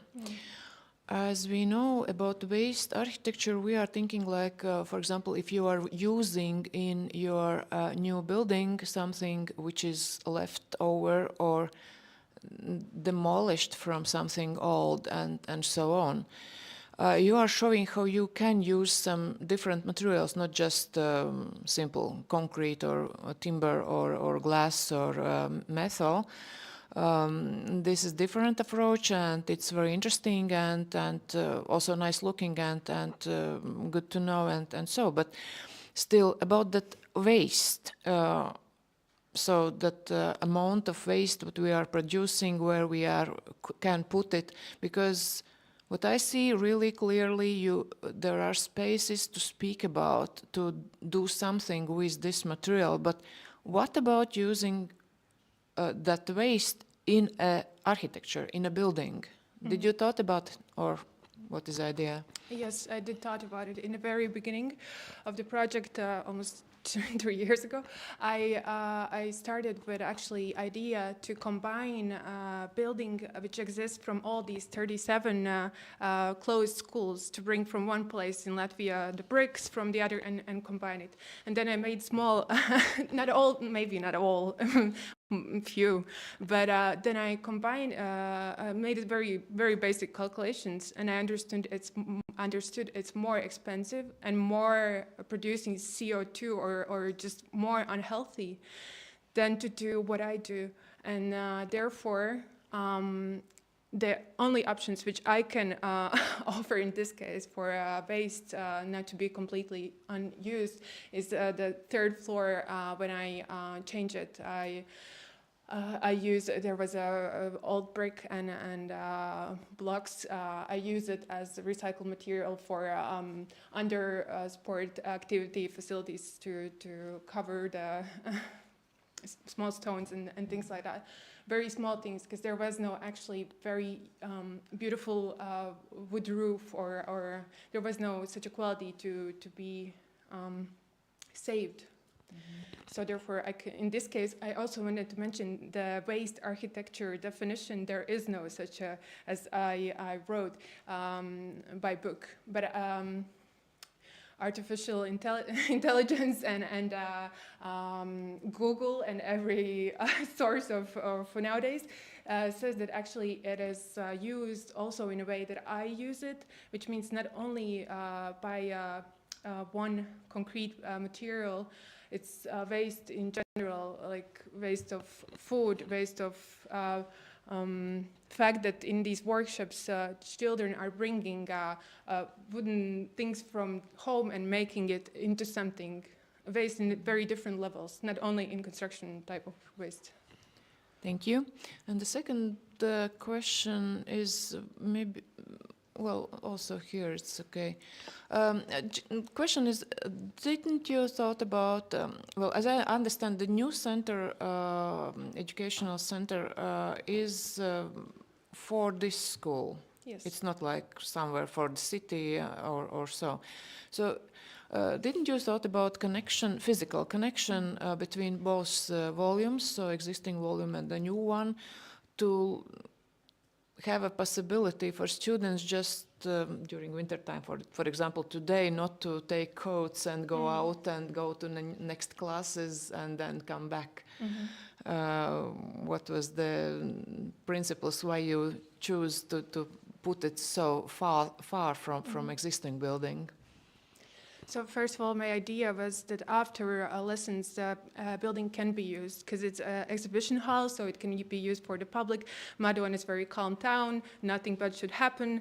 Everything should be safe, you know. So excuse me, but as I see, the entrance for this building is from the internal courtyard of the school. Yes. So it's not from the street. It's not from the street, but there is a separate road, which is from the other side. Therefore, public doesn't have a problem to, during lessons they don't bother the students. But speaking about the connection, I think it is quite a good thing that we don't have this connection, because one of the main values which have this educational reform, and especially this program School 2030, is that these classes happens also outside. They happens in the travels, in factories. Very often they happen in the nature. So a child should go outside and have a classroom outside. Even in Germany during the Second World War, they had these classes which were outside. Children were sitting in their jackets, so they wouldn't get ill and they would get more healthy. And I think in Maduan, where there's a lot of snow and huge winters, the children would be very strong and could use the separate placement of buildings. Okay, thank you. And the last question is about the site plan itself. What is the distance between the site border, which is the border of private, as I see, houses, and the existing and the new one building? It's more than 4. You mean this part, right? Both. Yeah, it's more than 4 meters, but actually what I might to mention, most of these small buildings are not written in the papers. They are not... I mean, border of the site? Sorry, the border of the site is going here, straight like this. And as I mentioned, as I showed in the... Not from buildings, I asked about the distance from the border, not from buildings. From the border there are 4 meters, yeah? Yes. Okay, thank you. Thank you. Thank you for your job. Elina, probably I didn't catch you very correctly. I also know that some part of our schools are closed now, and people don't know what to do with them, and they are empty and so on. But I hear that the Madonna have increasing or growing students, number of students. Yeah, it's correct. It's because the regional reform where the schools were closed and the students from other towns are actually studying in come North here, London. okay. Also to this school. Exactly to this school. Exactly to this school. Yeah. And this school is occupied, totally occupied. Yes. It's no free space No. for something No. else, and you can't make a reconstruction of existing or adding something for existing. You need to build the new volumes. It's a little bit, sounds a little bit strange because we are closing some premises all over the Latvia, and at the same time we're building new ones. Not a reparation, not a making reparation or changing of existing premises, and reuse it for new needs. But we are building again new structures, which is let's say energy using, which is material using, and we're speaking about new Bauhaus at the same time, and all these things, which sounds very good, but we're doing different. And this is a question: how we what's the thoughts about the topic? How to reconstruct existing structure for these new functionalities, what you are bringing in. We have 3 courtyards, for example, in the existing school. Why we are not working with courtyards with this waste architecture, for example, making from the old woods some elements in the outside, as Alvaro Siza did in Venice, this nice garden from the old wooden beams or something. But did you have a thought about this direction, not to build the new volumes, but think about how to use existing? Yes. Yes, thank you. I actually did thought, and as you can see here, all these existing courtyards, I actually improved. I improved all the landscape, and I used these areas as much as possible. I also added here the green roofs, so the school would open up and be more modernized. But speaking about the new buildings, I think we as Latvians, this amount of students really uses all 3 floors. I calculated it. I started with the fact that I would just make a bit bigger building, but it is used completely. And it's amazing because it's there are Ādaži, Cernikava, Mārupe, and Madon, where are very few students, but they're actually, increasing. And what I wanted to do is, as Latvians, we very often like, if the brother have a new shoes, the next brother will have a new shoes. So I wanted to show the way how we can build educational institutions where we don't have this echo class because someone is bringing us a special lecture, which is happening right now, and we have echo class in the same building where always. I wanted to show that we actually have a building for this class. You don't have to have a class. You enter the building and you study from the building. That was my aim. And you said that this is after lessons Also. And then it's like with the newspaper. You can read the newspaper, give to next one, not to buy another one. It's like with the rooms also. You can use one time for that, and after 3 hours use for another function. But this is something what you call sustainable thinking, not to build for every function new classroom. But in an existing function, we can't actually do the things which we do, for example, in the workshops. Obviously, science classes and maybe laboratory we can combine, but actual like workspace we have to make it. Okay, thank you. That's okay. Just ask. Thank you very much. Thank you. Eileen, thank you, thank you. Just some closing comments. Thank you for your presentation. It's been great to watch. You were challenged by this topic. I know you went through all sorts of iterations trying to come to a way of how to apply these ideas to a design, and you got over that hurdle, and you did it, and you have now presented that to us. I just had a thought, and it's well, it's a correlation. I guess you could say there's this whole topic of discrete objects. When you're taking one object, how can you use it in different forms to create a new whole? And the thing that's very intriguing to me is actually the screens that for the basketball court that you located and the roof here. Can you lift up this piece of paper here? No. This sorry. here. Yeah. I mean, this is a plastic pallet that we'll walk by through any warehouse, you know, they're all over the place, right?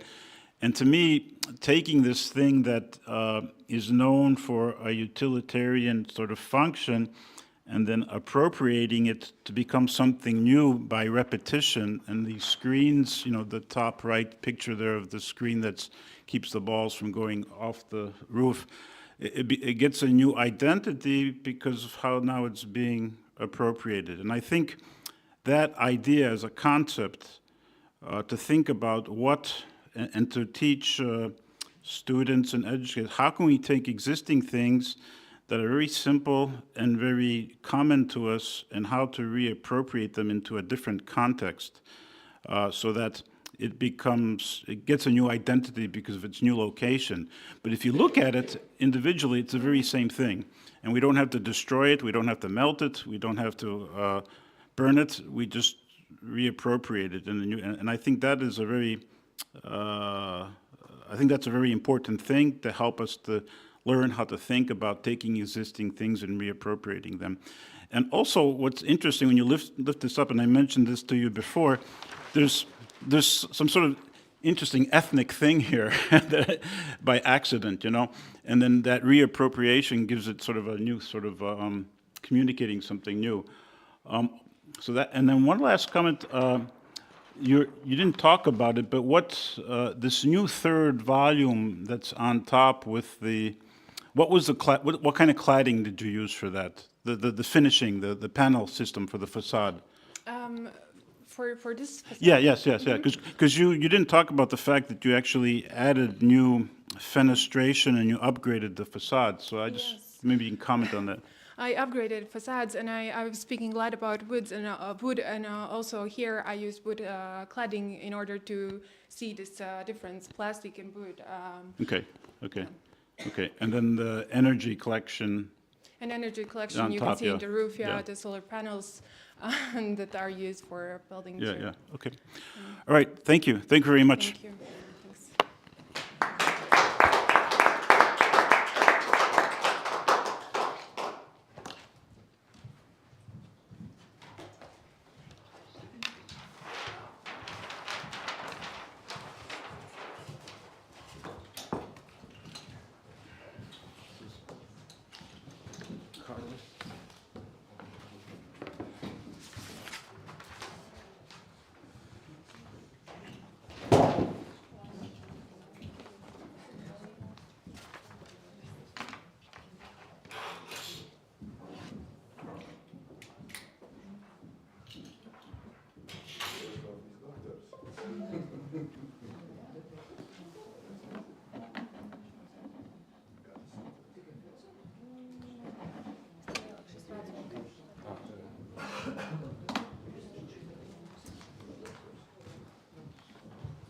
FA PhD, yeah. Architecture, theory, and history, yeah. What? Dus vi stumble, jag tror på det. Jā. Desktops, jā. Nē, mēs runājam. Par kur mēs runājam? Apple? Oh, Mitchell, nē. Nē. Nē, viņam nav, tā ir, tā ir drukas kļūda, PhD iet pie Apple. Jā. Tas ir nepareiz, jā, tā ir kļūda. Uz pusdienas, jā. Mitchells, jā, Kārlis un tad pusdienas, jā. 4 prezentācijas.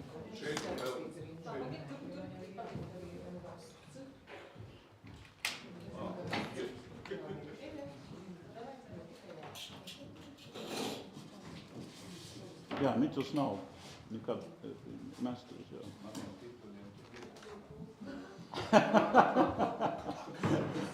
Vajag A4 lapiņu, jā. Es varu pievienot A4 lapiņu. Jums tur vietas nenāk.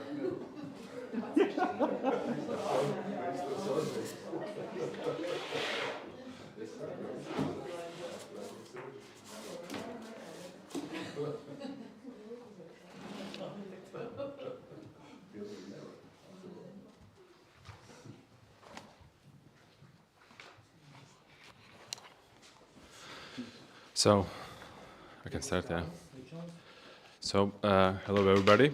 I'm really happy to finally be here after these intensive works of master studies. So my topic was timber construction performance in high-rises, the most suitable build system for high-rise timber construction buildings in terms of cost efficiency and technical performance.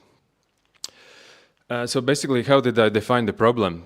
One of the first arguments is the environmental issues what we have facing today. So the global warming and the impact of the construction sector. Second thing is that we are in the, I would say, in the changes of the legislation, because there have been accepted European Green Deal about CO2 emission reduction. So we have to focus what we can do in the construction sector. And secondly, the slide works now. I was exploring the multi-story large-scale buildings approved in the Riga. So basically, from that I also came out from several conclusions. Then I also look on the local forestry industry, what's the potential and what we are doing. And lastly, the question about the costs, how the timber construction can compete with the prefab concrete structures as well. So, just briefly, since approval of Latvian fire normative, when we can build up to the 6 floors, I would say there's roughly two office buildings up to 6 floors approved in the Riga building department. So basically, that's already marks a serious question. What's the reason behind it that there's just a few approved projects? Of course, there's some several ongoing case developments, but they are not in the status of approved project or close to construction. So then switching back to the environmental impact, I did I would say tryout about comparing 3 structural systems. So hybrid construction, it's concrete and timber, fully concrete and solid wood. So it's engineered wood glulam system. And for that, I came up to the several, I would say, good conclusions about the structure's weight, structure's CO2 impact on the environment, and more or less on the general possibilities. So the general conclusion for the hybrid construction, we can basically go up with a carbon neutral construction, but actually, if I'm using just a basic carbon calculator for the materials used, we can basically, for such a grid system, we can go almost neutral system. Of course, it's depending on the final design. But then for the concrete construction, we are doing a quite big damage in terms of CO2 emission. And then for the just fully timber, it's even positive. So actually, during this full life cycle of the building product, you can do good for the environment. And then looking on the legislation, international and local, there's already, what I mentioned, the Green Deal. There's 2 big numbers, 2030 and 2050. Actually, I'm quite surprised what our country is doing until 2030, when we have to reduce at least by 55% carbon emissions comparing to the 1990 levels. And then the big question is 2050, when we have to be neutral and by 100 decrease this number. Then then there's a question, raising a lot of questions, what needs the answers, and so that was the definition, what helped to define the direction of my master thesis. And basically the master thesis were focusing on the 3 basic steps. As I was saying, identifying the wooden potential, understanding where we are and what's the potential. The second was in-depth case studies for office and residential buildings, understanding the structural systems and solutions, and analyze the, I would say, mainly international experience, what kind of numbers we can get for the, and the theoretical frameworks, what I was focusing was Austrian and Swiss engineers. So I would say one of my role models is Hermann Kaufmann and his engineer Stefan Winter. I have visited a lot of Holzbau seminars in Garmisch-Partenkirchen, in Helsinki, and others, where they are focusing mainly on the efficient high-rise timber construction solutions. So just briefly, I have 4 minutes more. So on the case studies, I went through, firstly for the residential, so I went through the Latvian standardized project. Actually, it's a module system with the C24 frame structure and the glulam parametric structure elements. Then on Switzerland, Germany, and Germany. So this focuses on the dowel laminated floor slabs, prefab wall elements, CLT structure, CLT walls, CLT slabs. So basically, system is built on only that one. And fourth option is the timber hybrid structure. And this timber hybrid construction consists on the wooden glulam beams and columns, what's combined with the concrete slab as well. So similar, I went through also with the office buildings, so more traditional dowel laminated boards and solid wooden walls, so it's quite interesting. No adhesives, no nails used. Then I look for the more, I would say, office planned typology of 8 by 8 meters, CLT slabs combined with glulam beams and posts. And then 2 really good case studies of Hermann Kaufmann, timber hybrid construction. So basically, it actually opened up a really new tool set, how to organize such construction, and what's the benefits behind it. So the general research outcome, actually I came out that wooden products like LVL even have a really high performance concrete strength values. Then there's a really great number of the cost reduction. Timber hybrid actually goes between 1 to 5% more expensive or even cheaper than the more conventional concrete construction. Then of course, in efficiency of timber hybrid construction compared to the concrete, it's with a higher level of prefabrication. It means quicker building speed. Then the environmental impact. Then a really positive effect is a thermal breach-free structure. Actually, this dynamics of the timber and the thermal conductivity, we can work on with more dynamic facades, avoiding the thermal bridges. Then analyzed structures showed that there is increased acoustic and fire performance. Actually, such a timber hybrid slabs can run about 90 minutes for a 4 slab, so it's even better than the HCS standard 220 plate. Then the airborne and the pressure zone, you see the numbers. They are pretty beautiful. I was also quite surprised. Then, of course, as a Latvian potential, we have to turn our wooden products into more, I would say, resourceful or more better wooden products as a glulam or CLT, because now mostly everything is exported and there's a huge hidden potential. Then about the rest, I will just quickly jump to the design part. So this is the land plot, abandoned, unused land plot near the outskirts of Agenskalns. So this is the picked land plot where I have been designed the master plan by Metrum. I briefly just touched to the topics about urban design, but my point of interest was mainly focusing on defining the beauty of hybrid timber construction. What I implemented into this design part from the theory, because I was quite interested what I can get to my practical life in the daily design situations when you have to face the numbers, efficiency, fire resistance, and the cost calculation. So actually, this is the final outcome of the hybrid construction. So basically here you can see both typologies, residential and office. So basically for the residential, we can leave the exposed timber beams when we don't have to hide a lot of engineering networks. So also I analyzed the three-span system. When we have the middle span just used as a concrete plate, so we can hide all the networks and hide, you see the little drills?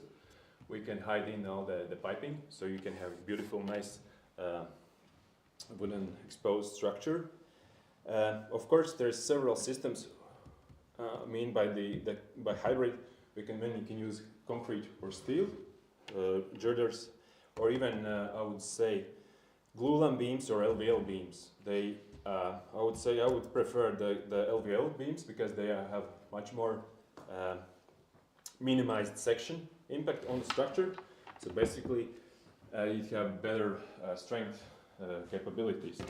So then you can see the hybrid plate in axonometry. It's really beautiful and efficient in terms of height and in the performance.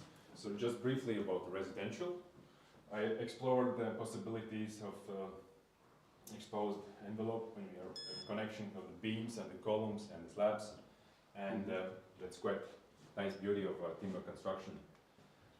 So each project also looked from the practical side, from the, I would say, engineering network strategy. How do we hide it, and how we're gonna have this nice internal atmosphere for the final user. So I think the model studies this is just nice environmental spatial effect on the residentials, similar to the similar studies and tryouts that we did for the office building. Yeah, you see the nice rhythm of the facade. It's quite repetitive, but I think it's a beautiful rhythm what the timber construction can give to us. And similar to the residential, apply this hybrid structure elements of the floor slabs, prefab facade elements when you have all these elements built in, and try to make a nice facade rhythm of the timber structure. So basically, everybody was criticizing about there's a lack of artistic. So I did some artistic for the final presentation. I did some rendering and the watercolor effect on the facades. But anyway, this money shot brings also some urban qualities. You see the heights and the lows about the structures designed along the perimeter of the urban layout. So that's the beauty of timber dynamic facade, and you don't have to worry about the thermal bridges. Thank you. Thank you very much.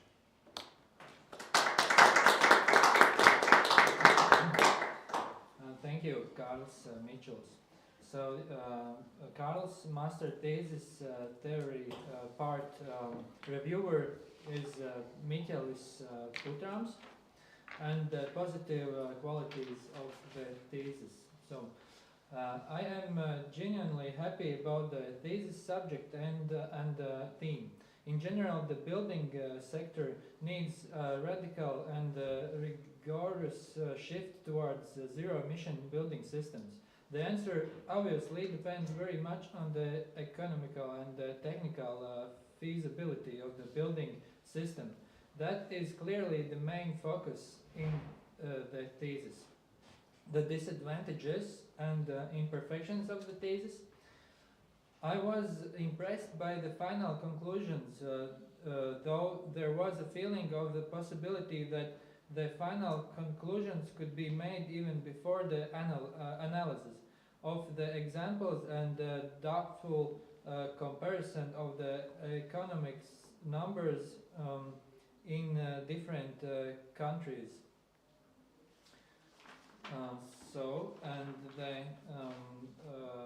Carlos' master thesis practical part reviewer also was Mikēls Putrams, and he writes the positive qualities of the thesis.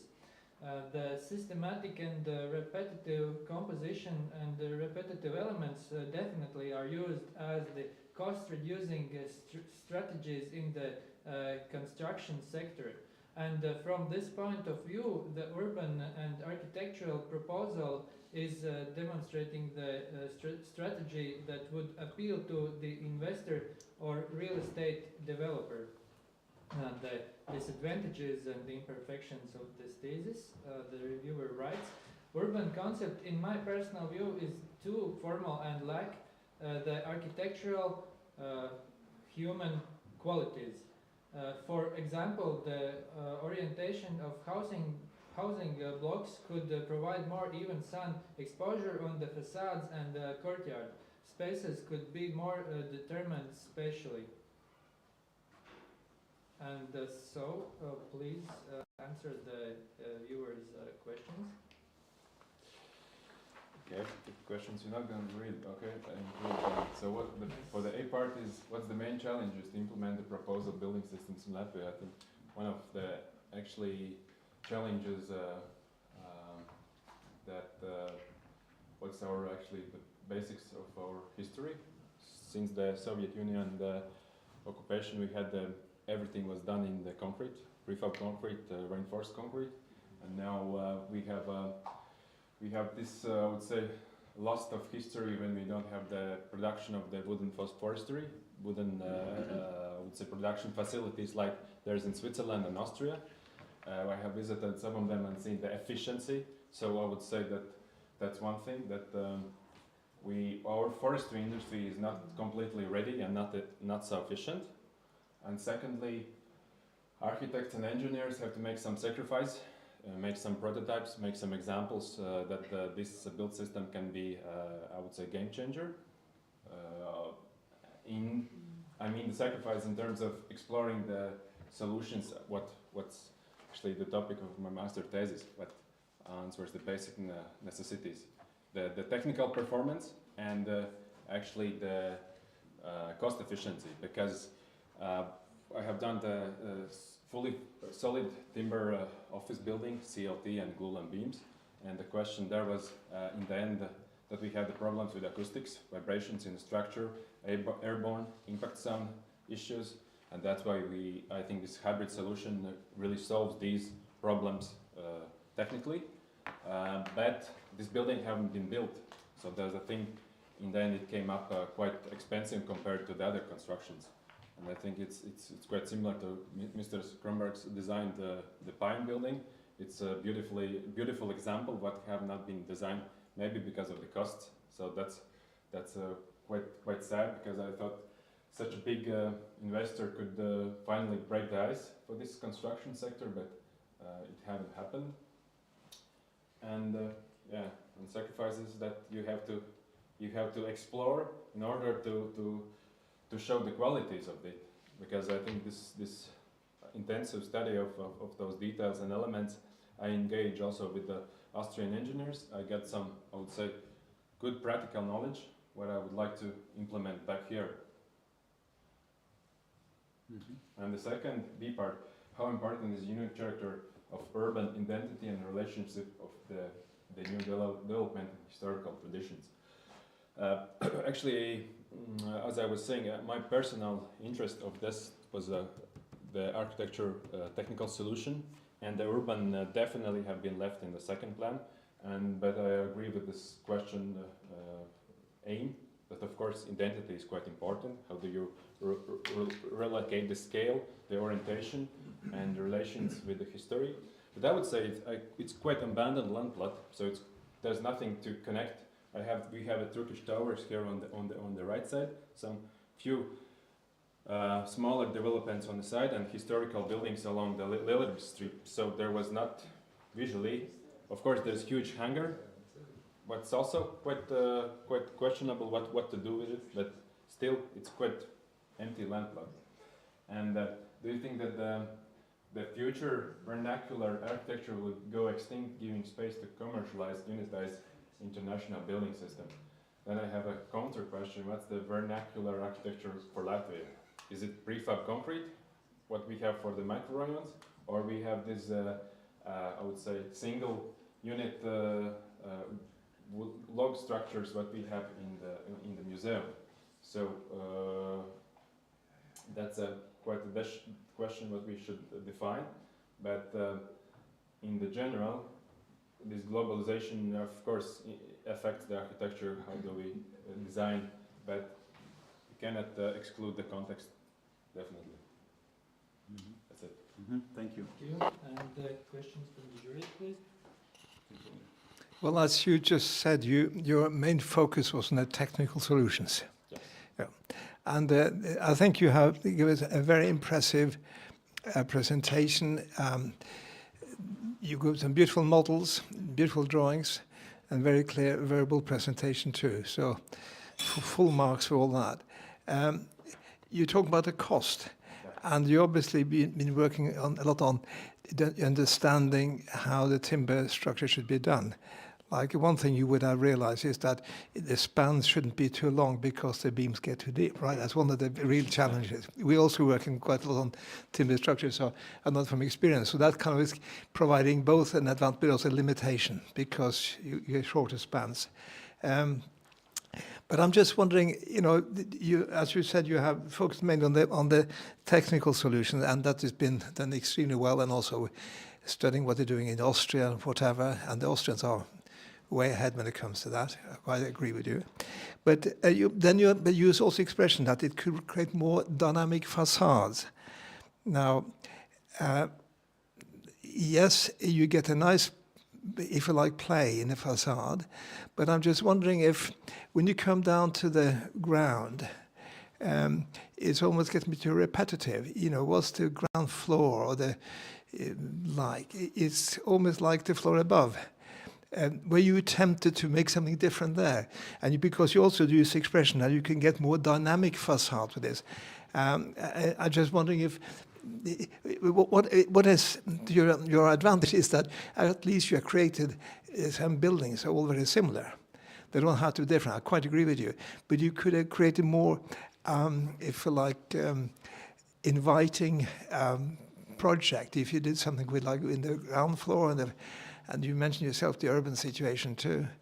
Were you tempted to do that, or do you feel that the repetitiveness was dictating almost what you were doing because it's cheaper? Actually, yeah, that's defined. The basics of efficiency is having a clear grid system, right? And the module system, what could be repetitive. And with this repetitiveness, I was trying to have some kind of diversity, playing with the different floor height and trying to work with the arrangement. So this is the money shot. What you are visible in between. So basically, a location on the end and side facades. With about this thermal bridge situation, is that of course we can lift up the structure and only reveal the columns, because in my practice we always have issues with the thermal bridge going through, and there's no actually in between this insulation plate what can carry such a load for a 6th-floor building, and actually there's a appearing thermal bridge, or so then we have to hide the structure surrounding with the insulation, and then you lose the beauty of the concrete. Of course, there's some kind of isochord details for up to 3-floor structures, but that's not, I would say, solution for a prefab concrete when all the elements are prefabricated.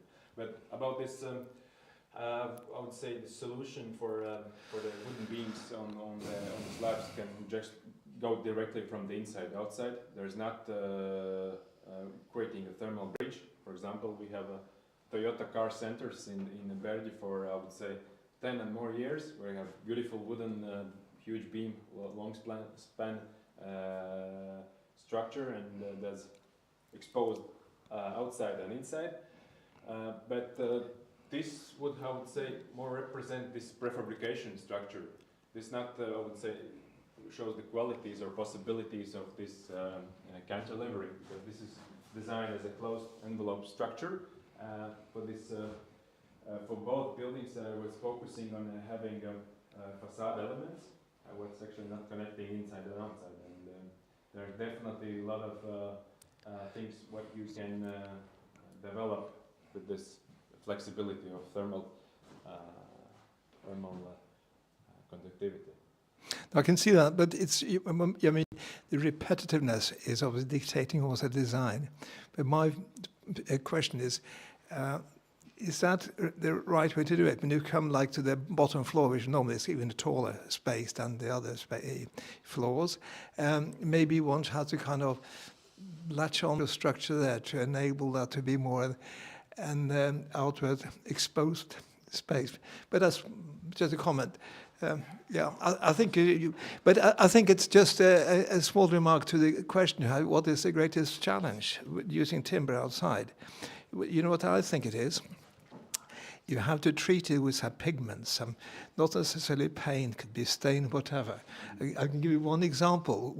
In Oslo, there is a new museum designed by Renzo Piano. We collaborated with Renzo Piano, and he insisted on not treating the timber. And now part of it is almost black, you know, it's just a very light color. We tried to tell him that you need to use some pigments. I think it's just a question of time before the building is being painted. Thank you. Of course, I haven't discussed the treatment, but then it's a pressure treatment. Yeah. And you Yeah. have this protection from the moisture. Yeah. And, because this And fire such too, a yeah. structure, you have to think about long-term durability. And I don't want to fall in the trap of beauty of the first half a year and then it gets rotten. Of course, that's because basically all those timber buildings, what I was studying, the facade was mostly ventilated aluminium, fire cement board or glazed structure like Kronbergs did for the pine. They have this second facade with the glazed system actually what protects from UV rays and I would say keeps this timber nice and clean. Yeah. Yeah. But this one is definitely would be painted with some kind of good German facade colors. In the future, with good Latvian solution in the future. Thank you. The material Latvian, but the paint German. Well, thank you for such a detailed presentation on the building constructions and systems and everything, but I need some more details on the general plan and solutions about the volumes, because what I see here is a pretty cool presentation about the building types. But I don't see nothing about the urban fabric, why the buildings are placed like that, what are the quality of life living there, except that I do feel that it's way more social housing than some other high-level quality of living. Could you explain more about the solutions of the general plan, about the quality of living on the first floor?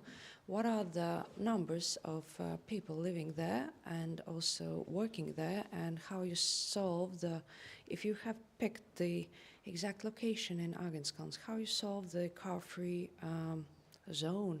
Although I see some underground ramp on the north side, need some more details on that. Yeah, the first answering the question. In presentation, I was also marking that there's in the design part and more detail in the type for the office and B type for residential. If you ask me questions about urban layout and the solution, so basically, as I was mentioning, the land plot division comes from Metrum designed detail plan, and I picked the first corner where it would be logical to start this development. From programmatic solution, I placed the office buildings on the let's say external sides on the housing block to have this more, I would say, public program on the outside and the residentials on the inside. So the quality, what we can get out of this organization for the residentials, we have a north orientation more or less on the upper diagonal side. So basically, you get apartments orientated on the both sides of facade. So basically, you get the evening or the the evening or the morning sun. So basically you can fulfill this insulation requirement if it's necessary. For the car parking, definitely this will go for the underground car park solution. There's a, I haven't pointed out in the diagrams, but possibly the solution could be going down on one intersection moment, so we don't disturb this pedestrian street level and intersection on the internal courtyards. Of course, we can think about underground or lifted partly car parking, but nevertheless, explaining that the land plot is quite open and there's not the structures what actually should reflect on. So basically, what I've reflected as an Agenscount, connecting with this topic about the timber, because the timber actually have been the basic building material historically in Riga and also in Agenscount as well. I think there was a map of the 1930s. So actually, this is how the Agenscount looks like. So quite conceptually, I can connect with. There's a timber, and I'm going back to the origins. And about the typical projects, that there was also designed typical project by the city, and this could be one of those solutions that the repetitive design, I would say, could have a nice and beautiful rhythm. I think in the end, this is far more better than we have for the Bonava prefab concrete structures that we have on the outside of the city. Well, I still do need some explanation on how you imagine those people living on the first floor. What are the qualities you can provide with your general plan and the terraces? Just how you imagine I enter the building, how you imagine I could live there. Way more details. Okay, so if I'm talking about the residentials, so this is the imagination on this courtyard. So basically, you have nice car-free, say, garden when you can place with the different kind of functions, seating, greeneries. About how do we divide the private or the public space? There's a little physical lift up about the terraces. So here you can have a little barrier, but still you are interconnected with internal streets and courtyards. But that's it. The focus was the details, not the urban. Social housing. Okay, if you see it. But I would not define this as a social housing for myself. This is nice, beautiful rhythm of the timber structure. For the future, I would suggest to focus not only on the details as an architect, but also on the urban fabric, on all the qualities of life you can provide while doing a new project. That's just, yeah. I agree with this. This is, of course, another, Next level. next level or time to explore and study. Thank you. That's it. Thank you very much for a very actual topic and very clear explanation about economical and structural possibilities of use of timber. But I'd like ask more about the architecture, and that's about let's say facades and also the structure of building. Well, I understand that we can rhythmically divided space we can somehow divide in, like in make some plans or do apartments or offices or so. But I'd like to ask about possibilities. You are saying that you choose that most economical version of division, so the grid is absolutely economical. It's 3 by 3? 3 by 4. 2.7. Sorry? 2.7 times 6.5 for the Yeah. for the residential. There's 2 So what is the next, I would say, level, for example, make these spaces bigger to have more freedom for architecture, for differences, for some different rhythms or elements, or both for facades, also for grid. What is the next one? Because in practice, it's not. It's good to know the cheapest version, and it's very good to know also the highest, the priciest version. So the comparison between concrete and the mixed structures, it's very good to know. But still, what is that next step? We can maybe do something differently, maybe bigger spans, maybe bigger elements, to have still some more architecture added. I'm not against the rhythm, but I hope I feel what Linda said about that quality. Quality is also that this repetitiveness, what is in your project, is it's a bit both boring and disturbing also, because there is too much that rhythm. So maybe there is some need for some different elements. So that's my question. What is the logical next step to do something a bit, I don't know, wider, not so rhythmical? Maybe you could explain what is that? Starting from the internal structure. So basically, this dimension comes from definitely from transportation issues. So actually, you can go up easily without, I would say, 3 a little bit plus.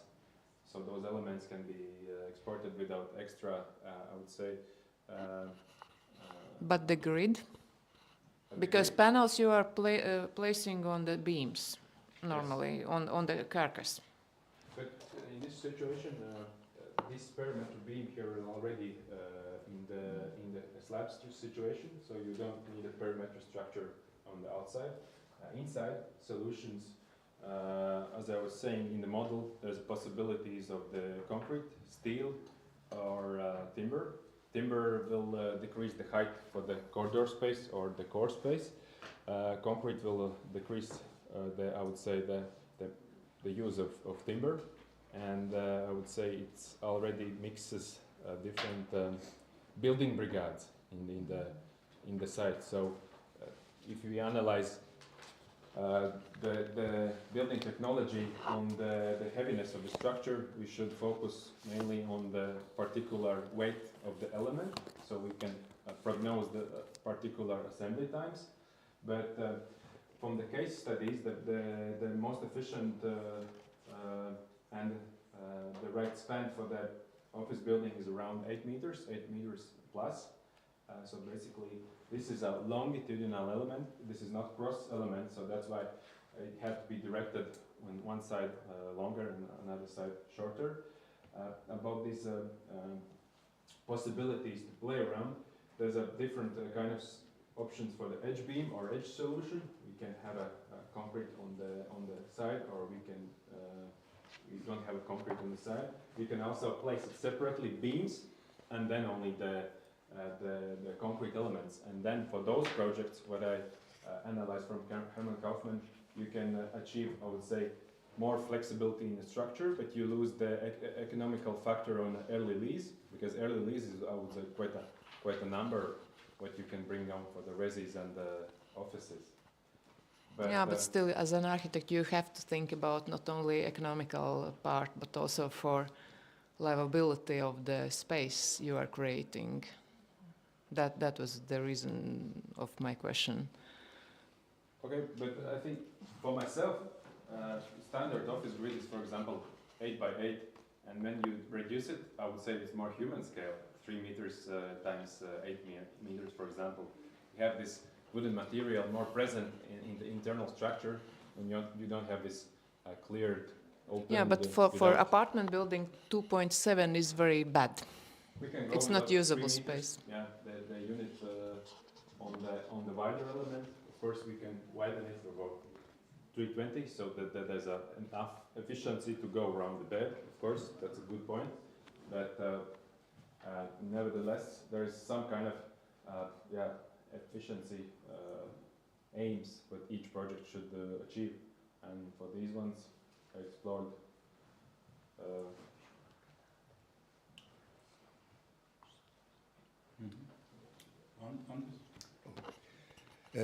Carly, thank you for your project.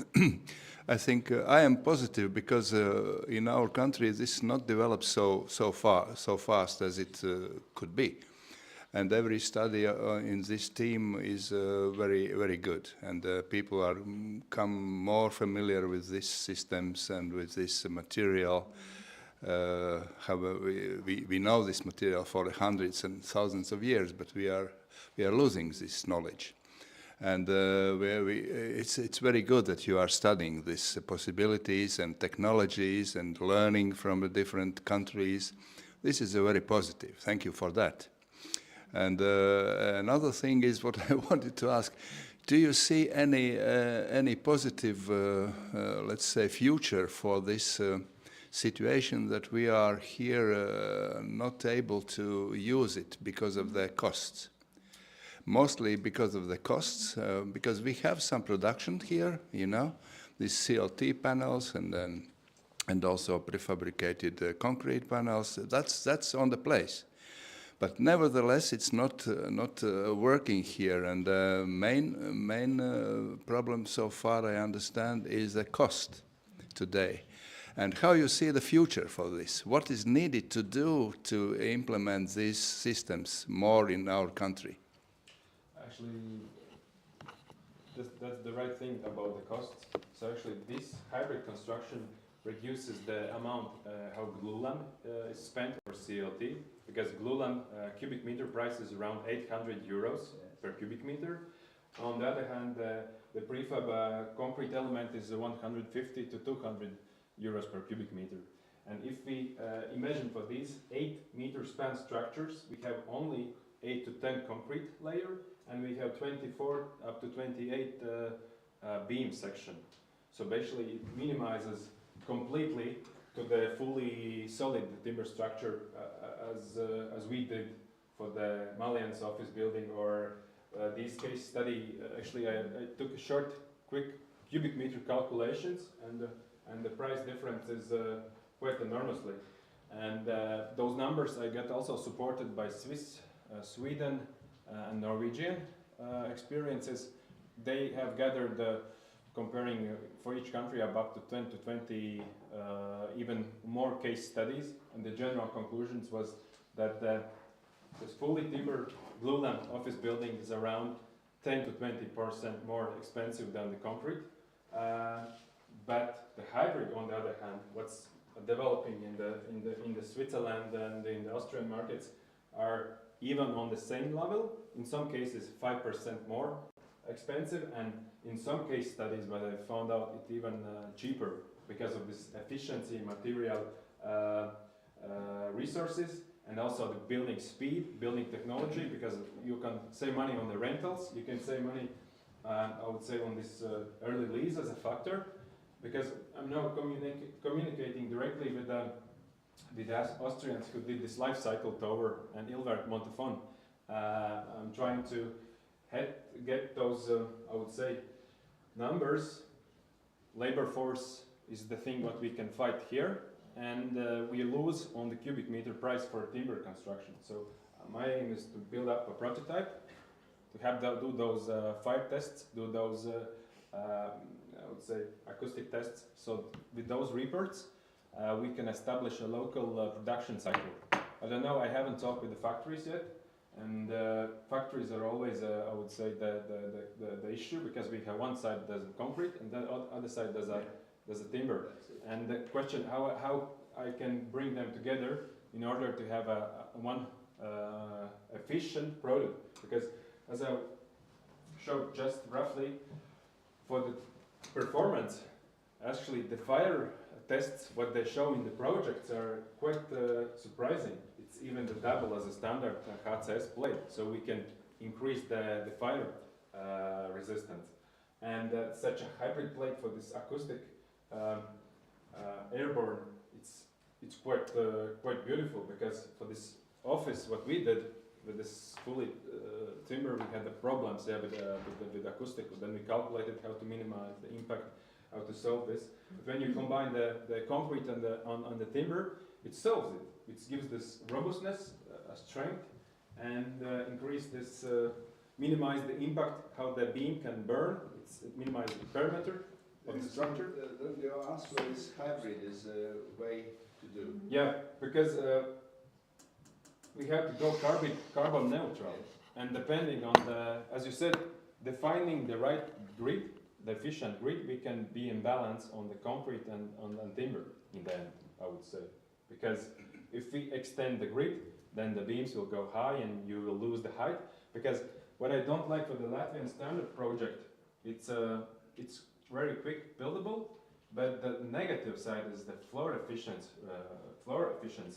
You basically have 70 centimeters of floor slab, so you in the end you get 5 floors instead of 6 floors, and you have this double load-bearing walls in between, not in between the apartments, but also within the apartments you have 55, 60 thick internal wall. So we lose the efficiency on the floor plan, and we lose efficiency on the height. So concrete also helps to work with those numbers. What the developers want to have this GFA and GLA ratios. I just have one small question before those. Is it a real project? Because we do hear a lot of details, and I think that you have prepared the scheme, particularly for your office, for a particular client. This is not the real project. Actually, this is my personal sacrifice, because I was quite, I would say, when we did this Glulam office in the Malian Street, I really hoped that it will be built, but the things that didn't work was economical and the practical side of life, and that's why I did these case studies in order to be ready when the opportunity comes. I can fully convince the developers, because you as an architect, you criticize on the things what I understand, what would be missing for the urban plan and maybe for facade diversity, but I was spending this time to get ready for the real life tackles, for the real life issues, and and now we are starting the hotel, not the hotel, but youth hostel sketch, and this is the thing what I'm I would say soliciting. I'm saying that we should try and look for the structure. Of course, it's timber. It's from experience. It's very expensive, and we can't build there, and we will use prefab concrete. But at least I have an argument what to show. Otherwise, if I don't have an argument, then the opportunity is lost, and it goes as the builder have planned to go.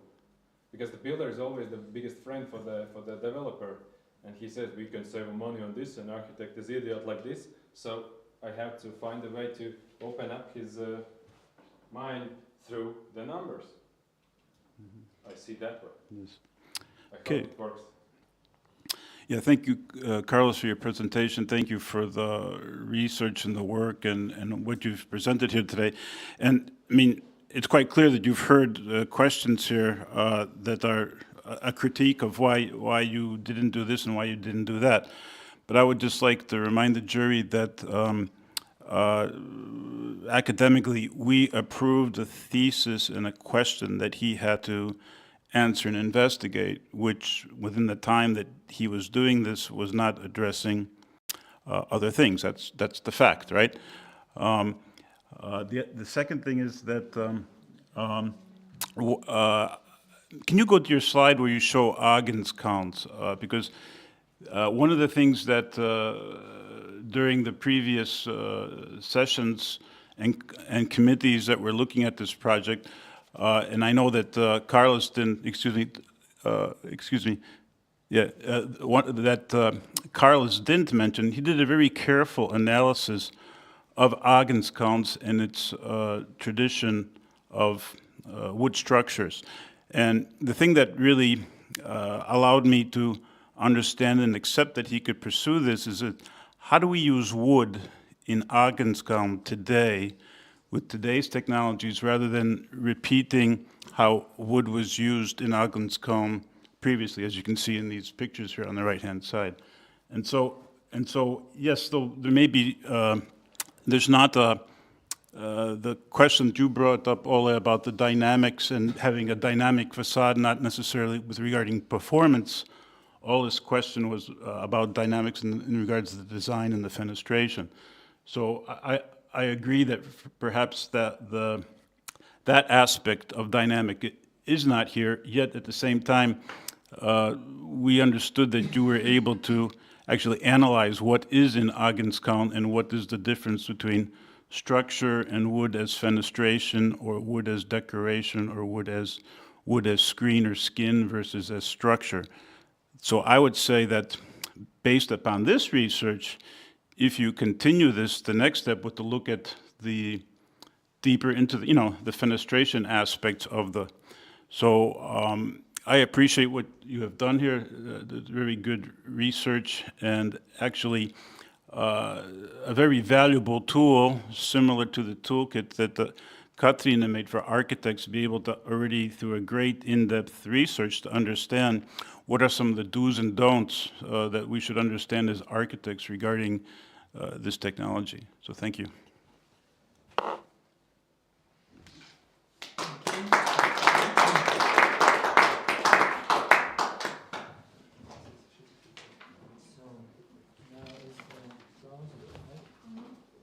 Yeah, now we're gonna, we went an hour over, so the jury is a little bit reprimanded here, yeah, because we went 15 minutes over.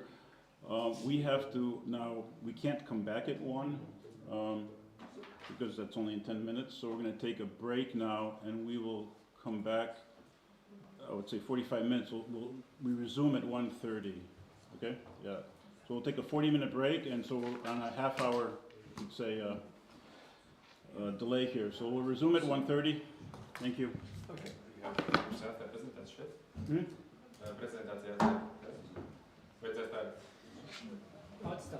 Hot stuff. Yeah, no, yeah, it's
Thank you. So today I will present you my master thesis, Place Therapy, Mending Post-Traumatic Spaces with the Implementation of Art, Layering New Identities of Uzvaras Parks. The reason why I chose this topic is because of the recent events, because of the broken connections that were made during the pandemic that isolated society and left with no places to publicly connect.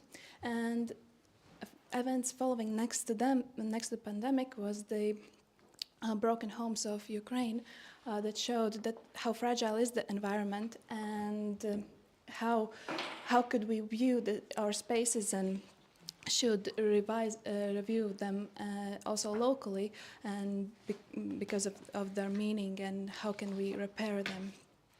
And this is my research question, and how could we mend these post-traumatic spaces, not only that are in rubble, but also those who have these difficult memories surrounding them.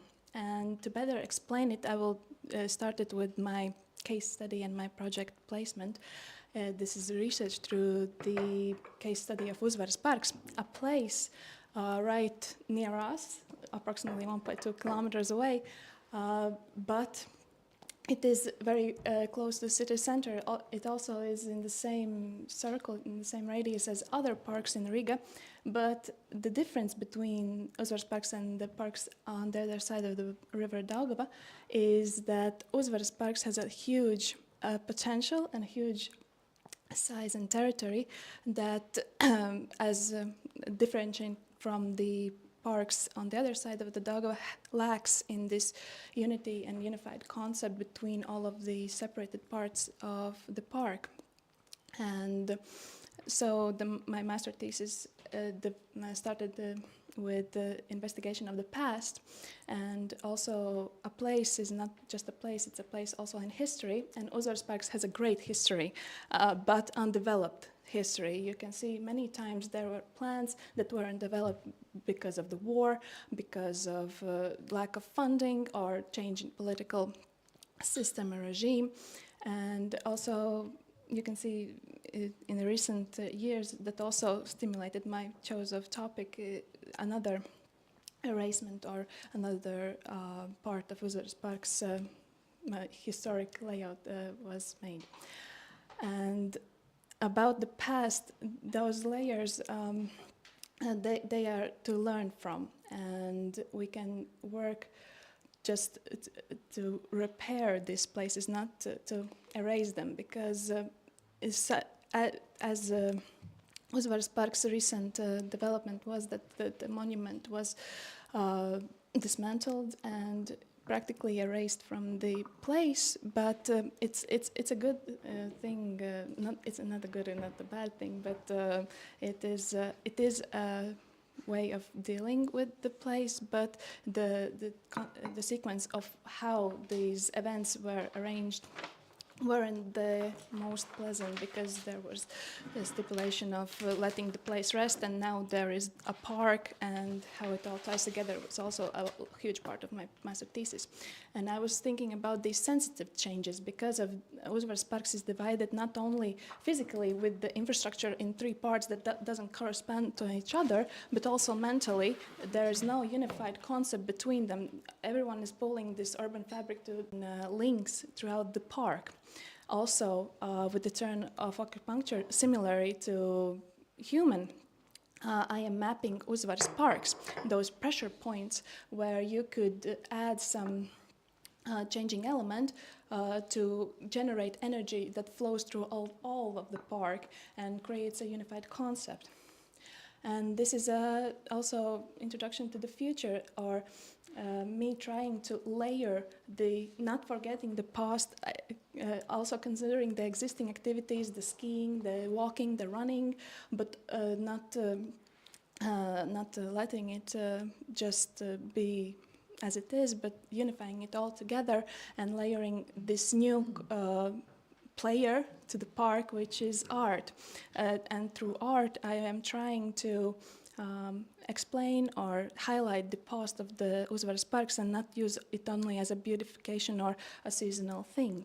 And it also could be a symbiotic relationship, because the other very crucial and topical thing of Riga and Latvia is that there is no place for contemporary art. And it's still under the question whether the project will be realized in Skanste or not, probably more so not. But this opportunity for a broken place like Uzvaras Parks to have this unified concept through art, and also in this final stage, it's not like placing the park in the first stage. No, it's like the final stage, the accumulation of all of the revitalization of the park could be placement of the museum.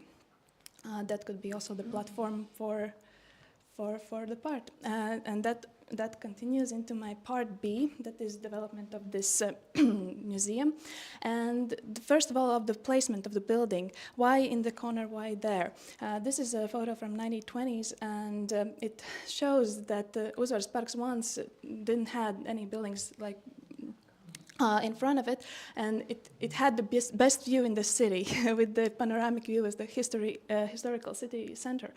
And that's the same thing that I wanted to frame with my building. I wanted to highlight the beautiful views of the other side of the bank, but also with the materiality and with the volume itself, use it as a lighthouse. So from the opposite bank of the river and also from the city, it guides to the Uzvaras and also brings the light into the Uzvaras that now is sadly very dark also in the nighttime. And this displacement is also another one of my mapped pressure points because of all the connections, and especially with the bend of the river Marupīte. And it creates multiple ways of connecting and entering the building, also from water. That is also that needed to be said. We should more try and think how could we make a transportation in Riga by water too, because it's very, very near to the other side. And also these very those multiple entrances to the building. The building itself is built from these 3 volumes.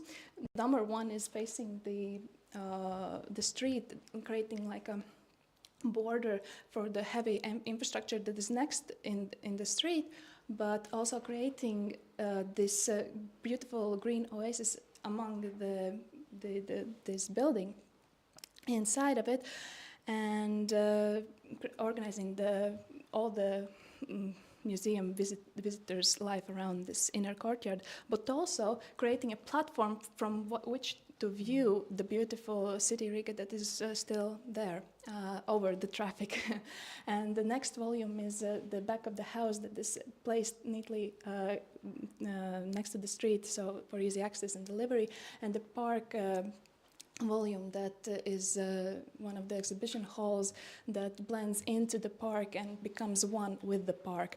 And that's also the concept of the volumes, that I'm using these straight lines as a functional thing, and complying with the nature, with the trees surrounding it, and there in the play comes the organic forms. And above all is the connections and connections and connections, because the park lacks them, and sometimes when you go on the pathway it ends nowhere. So my one and only purpose was to make as many connections as possible. The connection from the Daugavgrības Street is from here. You can walk inside the museum or walk onto the museum and walk over it.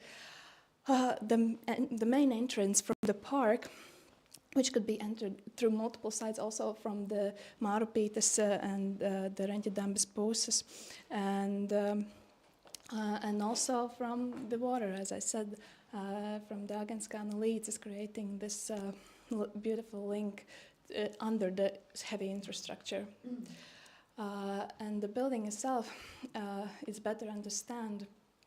It continues these sloping pathways, not only on the exterior of the house, but also in the interior. And the main purpose of it was to create as many different possible exploration of the museum as possible. And you can either go to the Museum Exhibition Hall right away, and then go below the building where is the cloakroom and the amenities, and then go up to the other side, to the main exhibition hall, or to the small exhibition hall. And then here is neatly, like functionally placed the office spaces, and the core also consists of the elevators and emergency exits and the researchers part. The inspiration of the facade comes local, because it's idealizing the panoramic view of this part of the Pārdaugava, taking those rhythmic panels from the National Library and getting inspired from that. Also complying with the existing building height that is right here, and the transparency and the fluidity from the Zimda towers that also comes into play on the ground floor, that is in glass, so all the views in the restaurant and the cafe is the beautiful historic center. And this is the slide showing how another player could be added to this panoramic view. as I said, the zoning is pretty difficult to explain in such a short time, but they are 3 exhibition places, spaces that is the medium hall that is separate and can be divided from the rest of the house for some occasions or different use. Then there's the research and atrium, and on the first floor there are the cafes and restaurants and library, and on the second floor is the main exhibition hall that could be also very flexible. And that's in the plans. The continuum of the blending into the park and taking park inside the building and the building inside of the park continues also on the roof, where the green roof starting in the park gradually goes to the roof panels that emits inside the diffused light in the exhibition space. And this is to represent that the functions of the exhibition spaces of the house is the building is dispersed evenly throughout all of the building. And also that I didn't mention before, this little section, this little place below the Great Exhibition Hall is a temporary exhibition hall for young artists and some locals that could also be accessed separately. And the main thing of the project was also to blend together not only as an exhibition space, but a place for community, and also to learn and educate from the process and learn about the art itself. And so the researchers' place could be open and is not like hidden behind the curtain, but it could be if the occasion needed, then there's curtains to separate this process, but it is to learn from each other. And also just continuing a museum that brings the light. The museum focuses on art, but the beauty behind the placement of the museum is that the surrounding is very beautiful, the nature. So with the windows, I'm trying to frame the beautiful view that also can help in the exploration of the museum, because sometimes after the visit to the museum, we can get overstimulated or tired, and then the nature is there to rest the eyes and just place those chairs to the nature, not to the art, either way. And thank you. And this is about the water, again, about the water that is ever changing, and the museum should also change with it and be flexible. So thank you.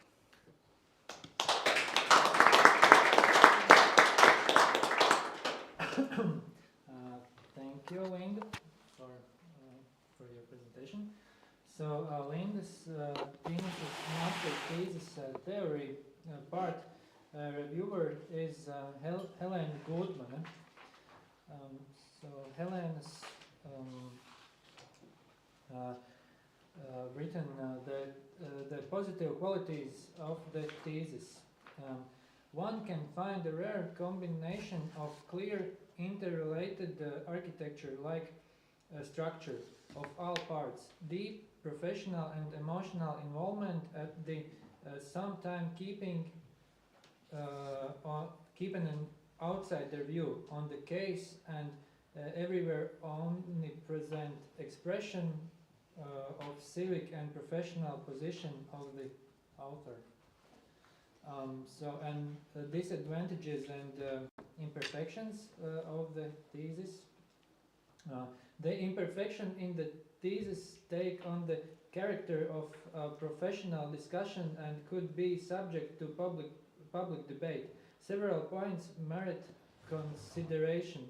On such a point is the statement that quote, direct users have the most significant knowledge bond and understanding of a place, end of quote. However, the foundation for the proposal relies on the author's observations and interviews with professionals, including Osha from the Agenskans Neighborhood Association related to architecture. And so for the part B, or the practical part, the reviewer is also Helen Gutmane. And so the positive qualities of the thesis for the part B, the proposed design solutions for the transformation of the landscape and architecture both exhibit commendable qualities. The museum is in accordance with theoretical propositions is expertly positioned at the void on the corner of Green Boulevards and Rangte Dambis, taking existing trees into consideration. This may be the only location in the park where such an intervention is feasible, providing a repairing rather than damaging impact on the environment. And so the disadvantages and imperfections of the thesis in part B. The work does not expose disadvantages but contains some challenging solutions and imperfections, particularly regarding certain design proposals, their efficiency and graphic presentation. One major challenge is the introduction of the fourth type of connection. The restoration of connectiveness through the creation of various pedestrian bridges throughout the park, which will undoubtedly alter the perception and the experience of the space. Thank you. So, could you please answer the reviewers' questions? Yes. For the part A, there was this more of speculative. Imagine if your proposal gained political and administrative support, but faced opposition from the Latvian Landscape Architects Association, as was the case with Concert Hall, and local inhabitants, as was the case with Ferris wheel that also is being erected in the Uzvaras parks right now. Would it influence your position? What alternative scenarios would you propose? Would you take steps to lobby for your proposal? And if yes, then which? For this, I have answered through my thesis. One of the basic points was that all the design that is made in these places that are in concept of the broken place should be reviewed in large spectrum of professionals and locals together and work interdisciplinary. So I would say that if these solutions that I proposed throughout the park, some of the parts faced opposition, then the first steps that I would take is to listen and listen to the other side and see what I could do better, because I'm just one that is gluing it all together, but I'm taking into consideration all the opinions that other professionals in their field could provide me, and that's a communal work, not an individual work to repair a place. It is through, and also through the locals, what they think. That's very, very important. So that would be my first steps, and I wouldn't just go and lobby, I will do it like this and no way different. And for the part B, there are 3 questions. I should provide 3 arguments why the location of Latvian Museum of Contemporary Art in Uzvaras Parks is more beneficial than New Hansa City. This also, quick answer. The first one is that I placed the museum right here. Just one of the reasons was to continue this conversation that we need this museum. The second argument is that this is a place that could benefit from this symbiotic relationship. New Hansa City, there are developers and they will develop the territory, they have the money, but maybe Uzvaras Parks could benefit from hosting, to being the home for the art and also throughout the park. Because it's a large space and the park is already there and the views are already there. And the third argument is that that also it is on the coast, on the bank of the river, and it is visible from different parts of Riga, so easy to orientate and find it maybe for tourists and for locals. That would be the third. And what is the status quo with the winning project of Lamoka? Right now, it is under that the delivery term is ran out, but they still want to gift this project to the city so they could build it, but the city doesn't want it. Not necessarily doesn't want it, but they are struggling to find if all the things like bureaucracy things are in line, so they could do it, but it's still under a big question. The large skate park is located near the crossing with the intensive traffic and higher level of pollution. What are your arguments for this location, and how can you create a buffer between a sports activity and the traffic? Yeah, she's referring to this place where I, in the Part A, placed conceptually the large skate park, because there's now built a new skate park right here, I would say in the active part of the park, but I placed it right here. It was placed there on purpose next to the traffic, because I thought of similar skate parks and large skate parks that they pretty in many case studies are placed next to some kind of motion, some kind of connection to these man-made places, and that was the large skate park. In here it is like more for now for children also, and closer into the park. That was made for like I wouldn't say professionals, but like a step up. And I was also not in detail plan that area, but I would suggest that there also could be some tree plantation and interesting green skate park. But that is still in a conceptual stage, so that is the best I can address this question. Thank you.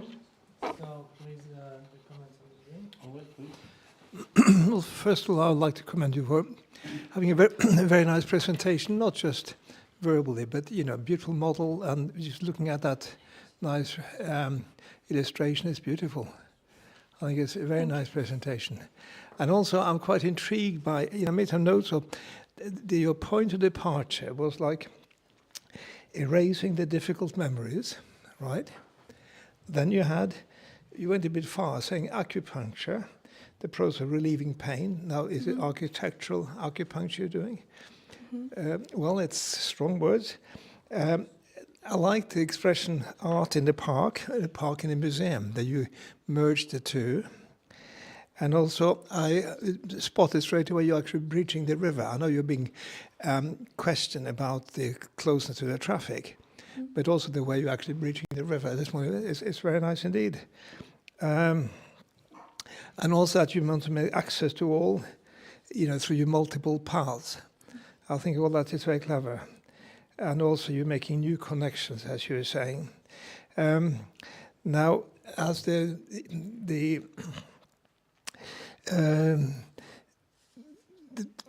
comment you had was that also it's professional and emotional involvement. I mean, all that, I can sign all this. I think it's very clever. So I'm full of praise, but I just wonder about a few things. Now, you explain how you kind of merge with the park and your different levels, but I'm slightly, I'm wondering how you ended up with so many concave shapes cutting into the building. I can understand, say, the one facing the park, but the other one, why? Thank you for your question.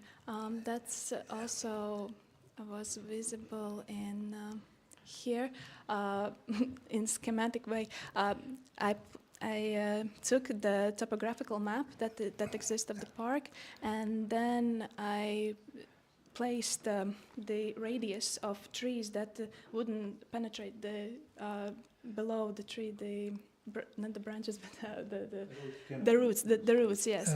Yeah. And placed this circle around it, and I didn't go past it. So every form that I made was to connect these volumes that I placed in the most scarce place where there are no trees, Right. and then I tried to make connections, and then they become these fluid connections. Firstly, they were quite rigid, but then after developing and redeveloping many times, they become quite distinct, that if there is a tree and if there is a quite beautiful view, then there is this this curved shape, and that's why, yeah, it started with some simple rectangulars that morphed and like let the park come into the building and hugged it, and then that's how the building. Well, I understand the park. I can understand that concave shape Mm-hmm. close to you Yeah. now, but the other side, which is almost amplifying the traffic noise by creating almost like a half reverberation chamber. Oh, Because this one, yeah, I'm just wondering about that one. Why did you do also the same there? When you focus so strongly on the park. Yeah, that's the same thing. This side, it also like diverted. It mimics the road that is coming there and just diverts the cars away. But the other part diverts the people in. And I wanted to have this exposure to this side because it's the placing just the.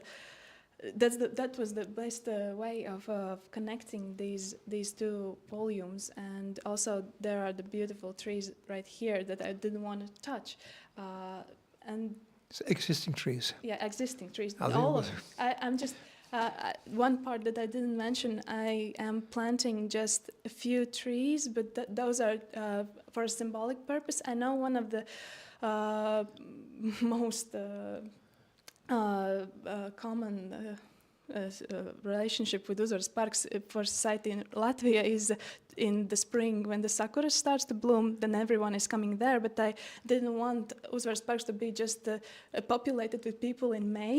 Yeah. So, but it's a very distinct characteristic of Uzvaras parks. So in this honor of the beauty of the sakuras, I'm planting some of the sakuras near the Lamoka sign. So the people would go to the museum and take the photo there and then maybe visit the museum. It's like a bit of commercial, not commercial, but like marketing strategy also.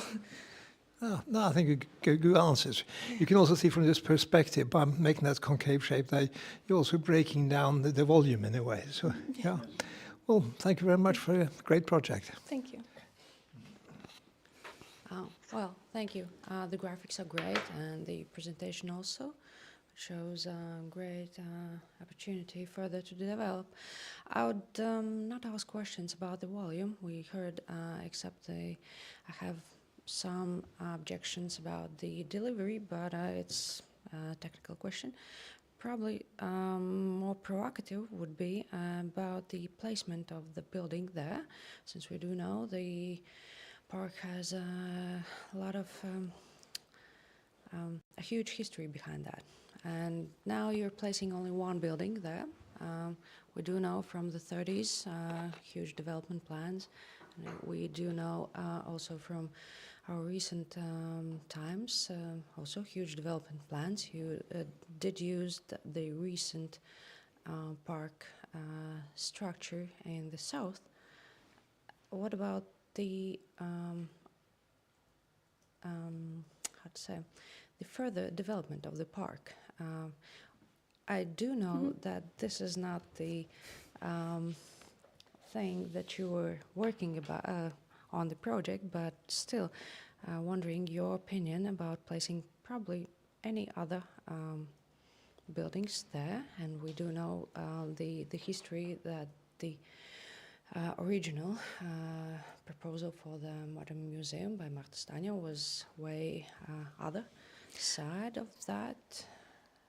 Maybe something more about the urban planning. Okay, thank you. Thank you very much for the question.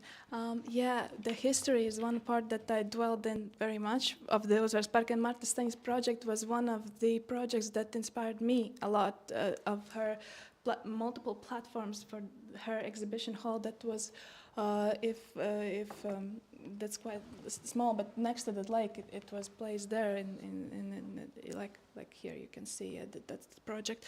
Yeah, that's one of the reasons why I also dwelled into this project, is because the Rudolfs Parks has had so many projects on it, so many undeveloped projects, not realized projects. Everyone had some kind of idea, starting with Kulfalt. He had plans to put private housing there also, like villas, and to get the funding for the rest of the park to erect it.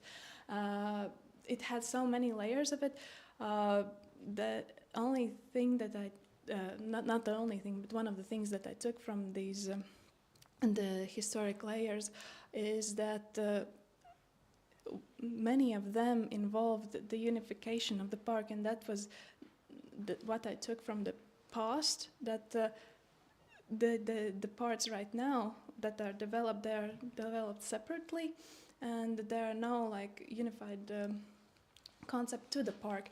And you were asking about, do I have some kind of vision of the future? That was in the master thesis A part, the last section, the last layer of those Parks that involves the layer of art that could be the mending element of the park. The placement of buildings, other buildings than the museum, was not proposed in this layering, although in the place of the past monument, there was an idea to also to keep the existing redeveloped area, but just maybe make a point of interest, a point of acupuncture, maybe a pavilion that, like similarly to Serpentine Gallery, could change every year and promote some kind of topic there. That was the next biggest built environment. But other than that, there's just mixing with those orangey red color that represents the activity of the park, that is also the skiing, the running and everything else, that is mixing with the art that is flooded through the path of the Mārupīte Inn, and just placing some sculptural gardens in other places, just to make visit to the park as a journey. You can start from one place and go through the sculpture gardens, see some pavilions, and then end up in the museum where you eat some, I don't know, in a restaurant where you regenerate, and then you go and see the exhibitions too. It is more about making this journey through existing components and adding just some. And for the purpose of this master thesis, there was a need to develop some kind of a building or structure, and I was thinking that this could be the symbiotic relationship between the Latvian Contemporary Art Museum that could also be placed here as the core of all the park that ties together this activity. And also the path that you can see here is one of the reasons why I am so passionate about also the existing, because this could be the path that is erupting any kind of activity. You can run over the museum, not even being bothered by it, making another slope that is good for in wintertime for the skiers or something like that. But there is a specially placed here a little small window that you can see right through all of the building and see a little snippet of the park. That is like that view in the interior represents a bit back, and there will be the window, and you from the platform you could just see a peek into the exhibition, and that could make you interested, and maybe not that day but next day go inside and explore and get more people in here just by making these connections and making connections to the building. My last question would be, while you were developing the program, the functional program, what was the basis of that? You took the New Hansa Museum as the basis, or have you thought about the ongoing, development of the Contemporary Art Research Center, which is under development now in the Ministry of Culture? Yes, So have you extended the initial program from New Hansa City Museum to some? Yes, yes. For the basis, I took the New Hansa City program, but as it is more than, I think, 8 years old, I was thinking about now the pandemic happened and the war. It's two things that really changed our perspective on things. I added some things that more is.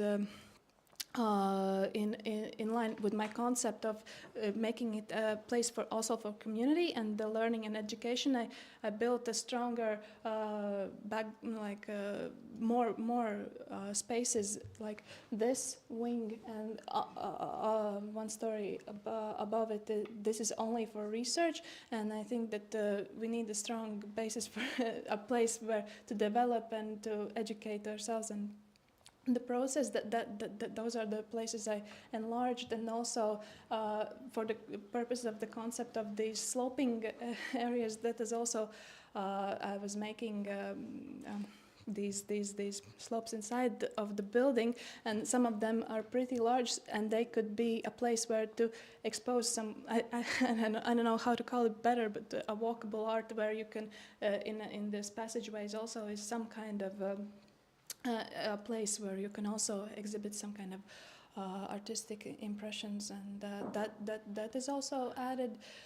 And also, as I stated previously, I strongly emphasized on the locals, and that's why I provided this little section that could be accessed through the main exhibition hall when you go upstairs going down, or through the park. It is a conceptual place that calls temporary exhibition hall, that is more for people that are like artists that are still emerging, their first exhibition or something like that, that could also host a separate event, a small event there, or yeah, and that. But the program is a bit enlarged in all spaces, but kept the same thought of also the back of the house and the needs of storage. The storage is also increased due when I talked with Eileen Bickman, and she emphasized that the back of the house, nobody thinks of the back of the house, so I provided all the necessary needs for the back of the house and enlarged this is even a separate road just for the art when delivered, and there's the rest of the house, so there's the quarantine space and everything that is needed, and also a quick access to the large elevators that are here, and quickly everything can get passed and by. So, yeah, thank you.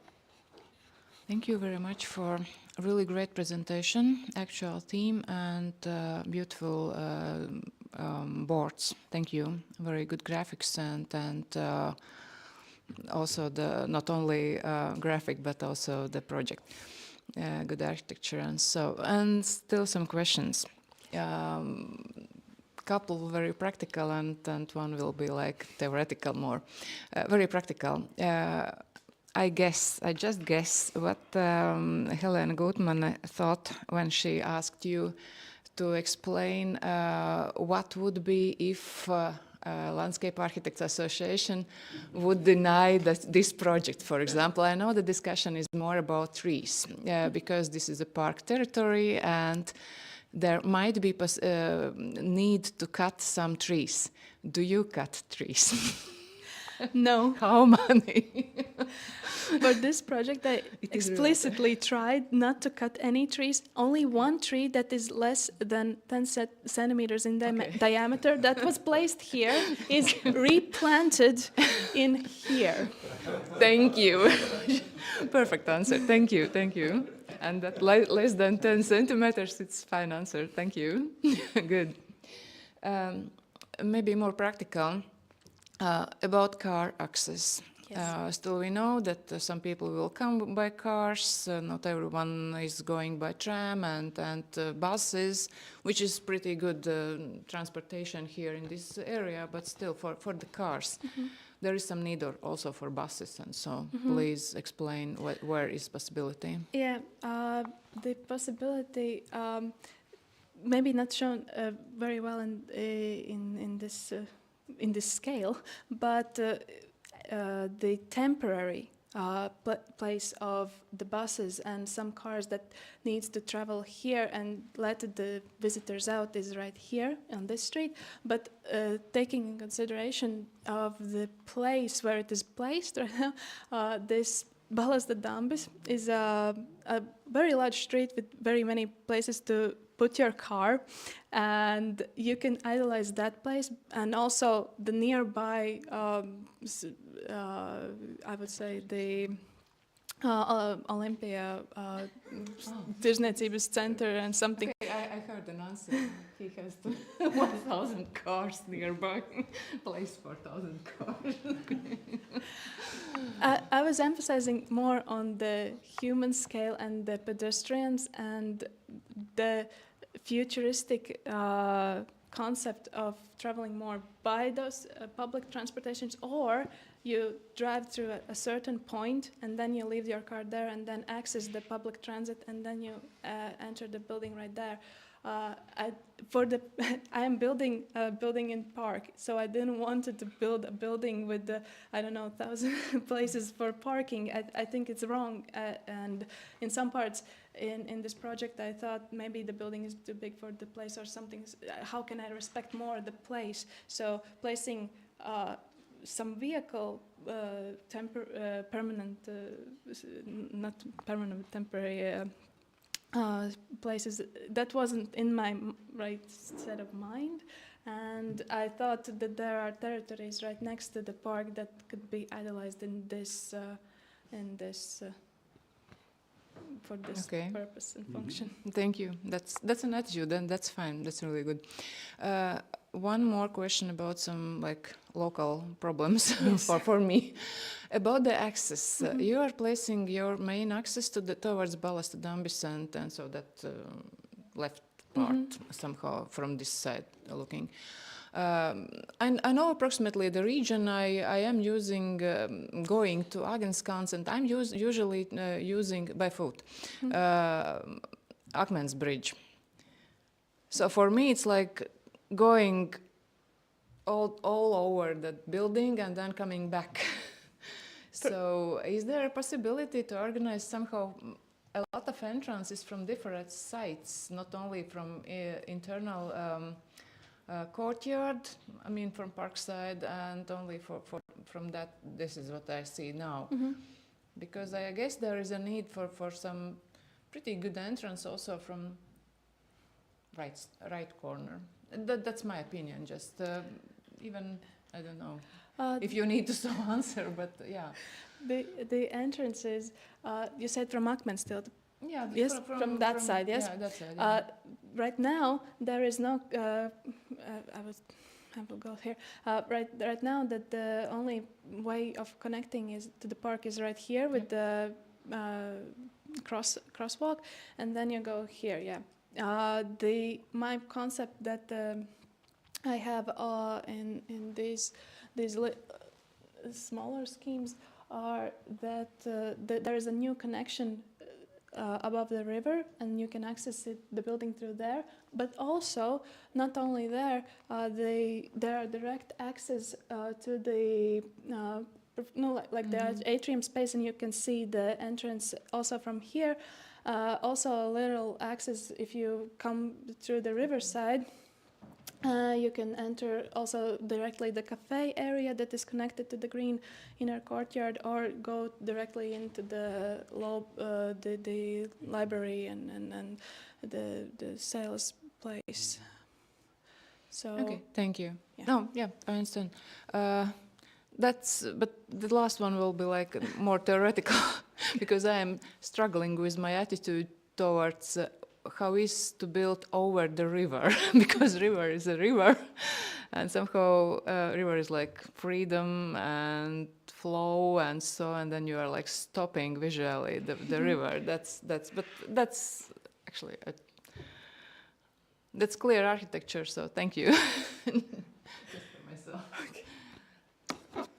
Linda, thank you very much for your project. And I'm very happy because for a long time I'm talking about this new city center, longitudinal city center on the left bank of the river. And I think this is one of nice addings for this idea, because something is happening. We have these universities developing on the both sides. We have a library. We have some museums. We have developing a very hard business center, you know, with the skyscrapers, 6 or 7 here, neighbor to you, and with very heavy, let's say, heavy commercial functionality, offices and so on. And this culture is very needed for such a structure. If we are talking about real city center, new educational mile, and all these things. Therefore, for that, very much thank you for this idea. And 1 or 2 trees compared with this, it's nothing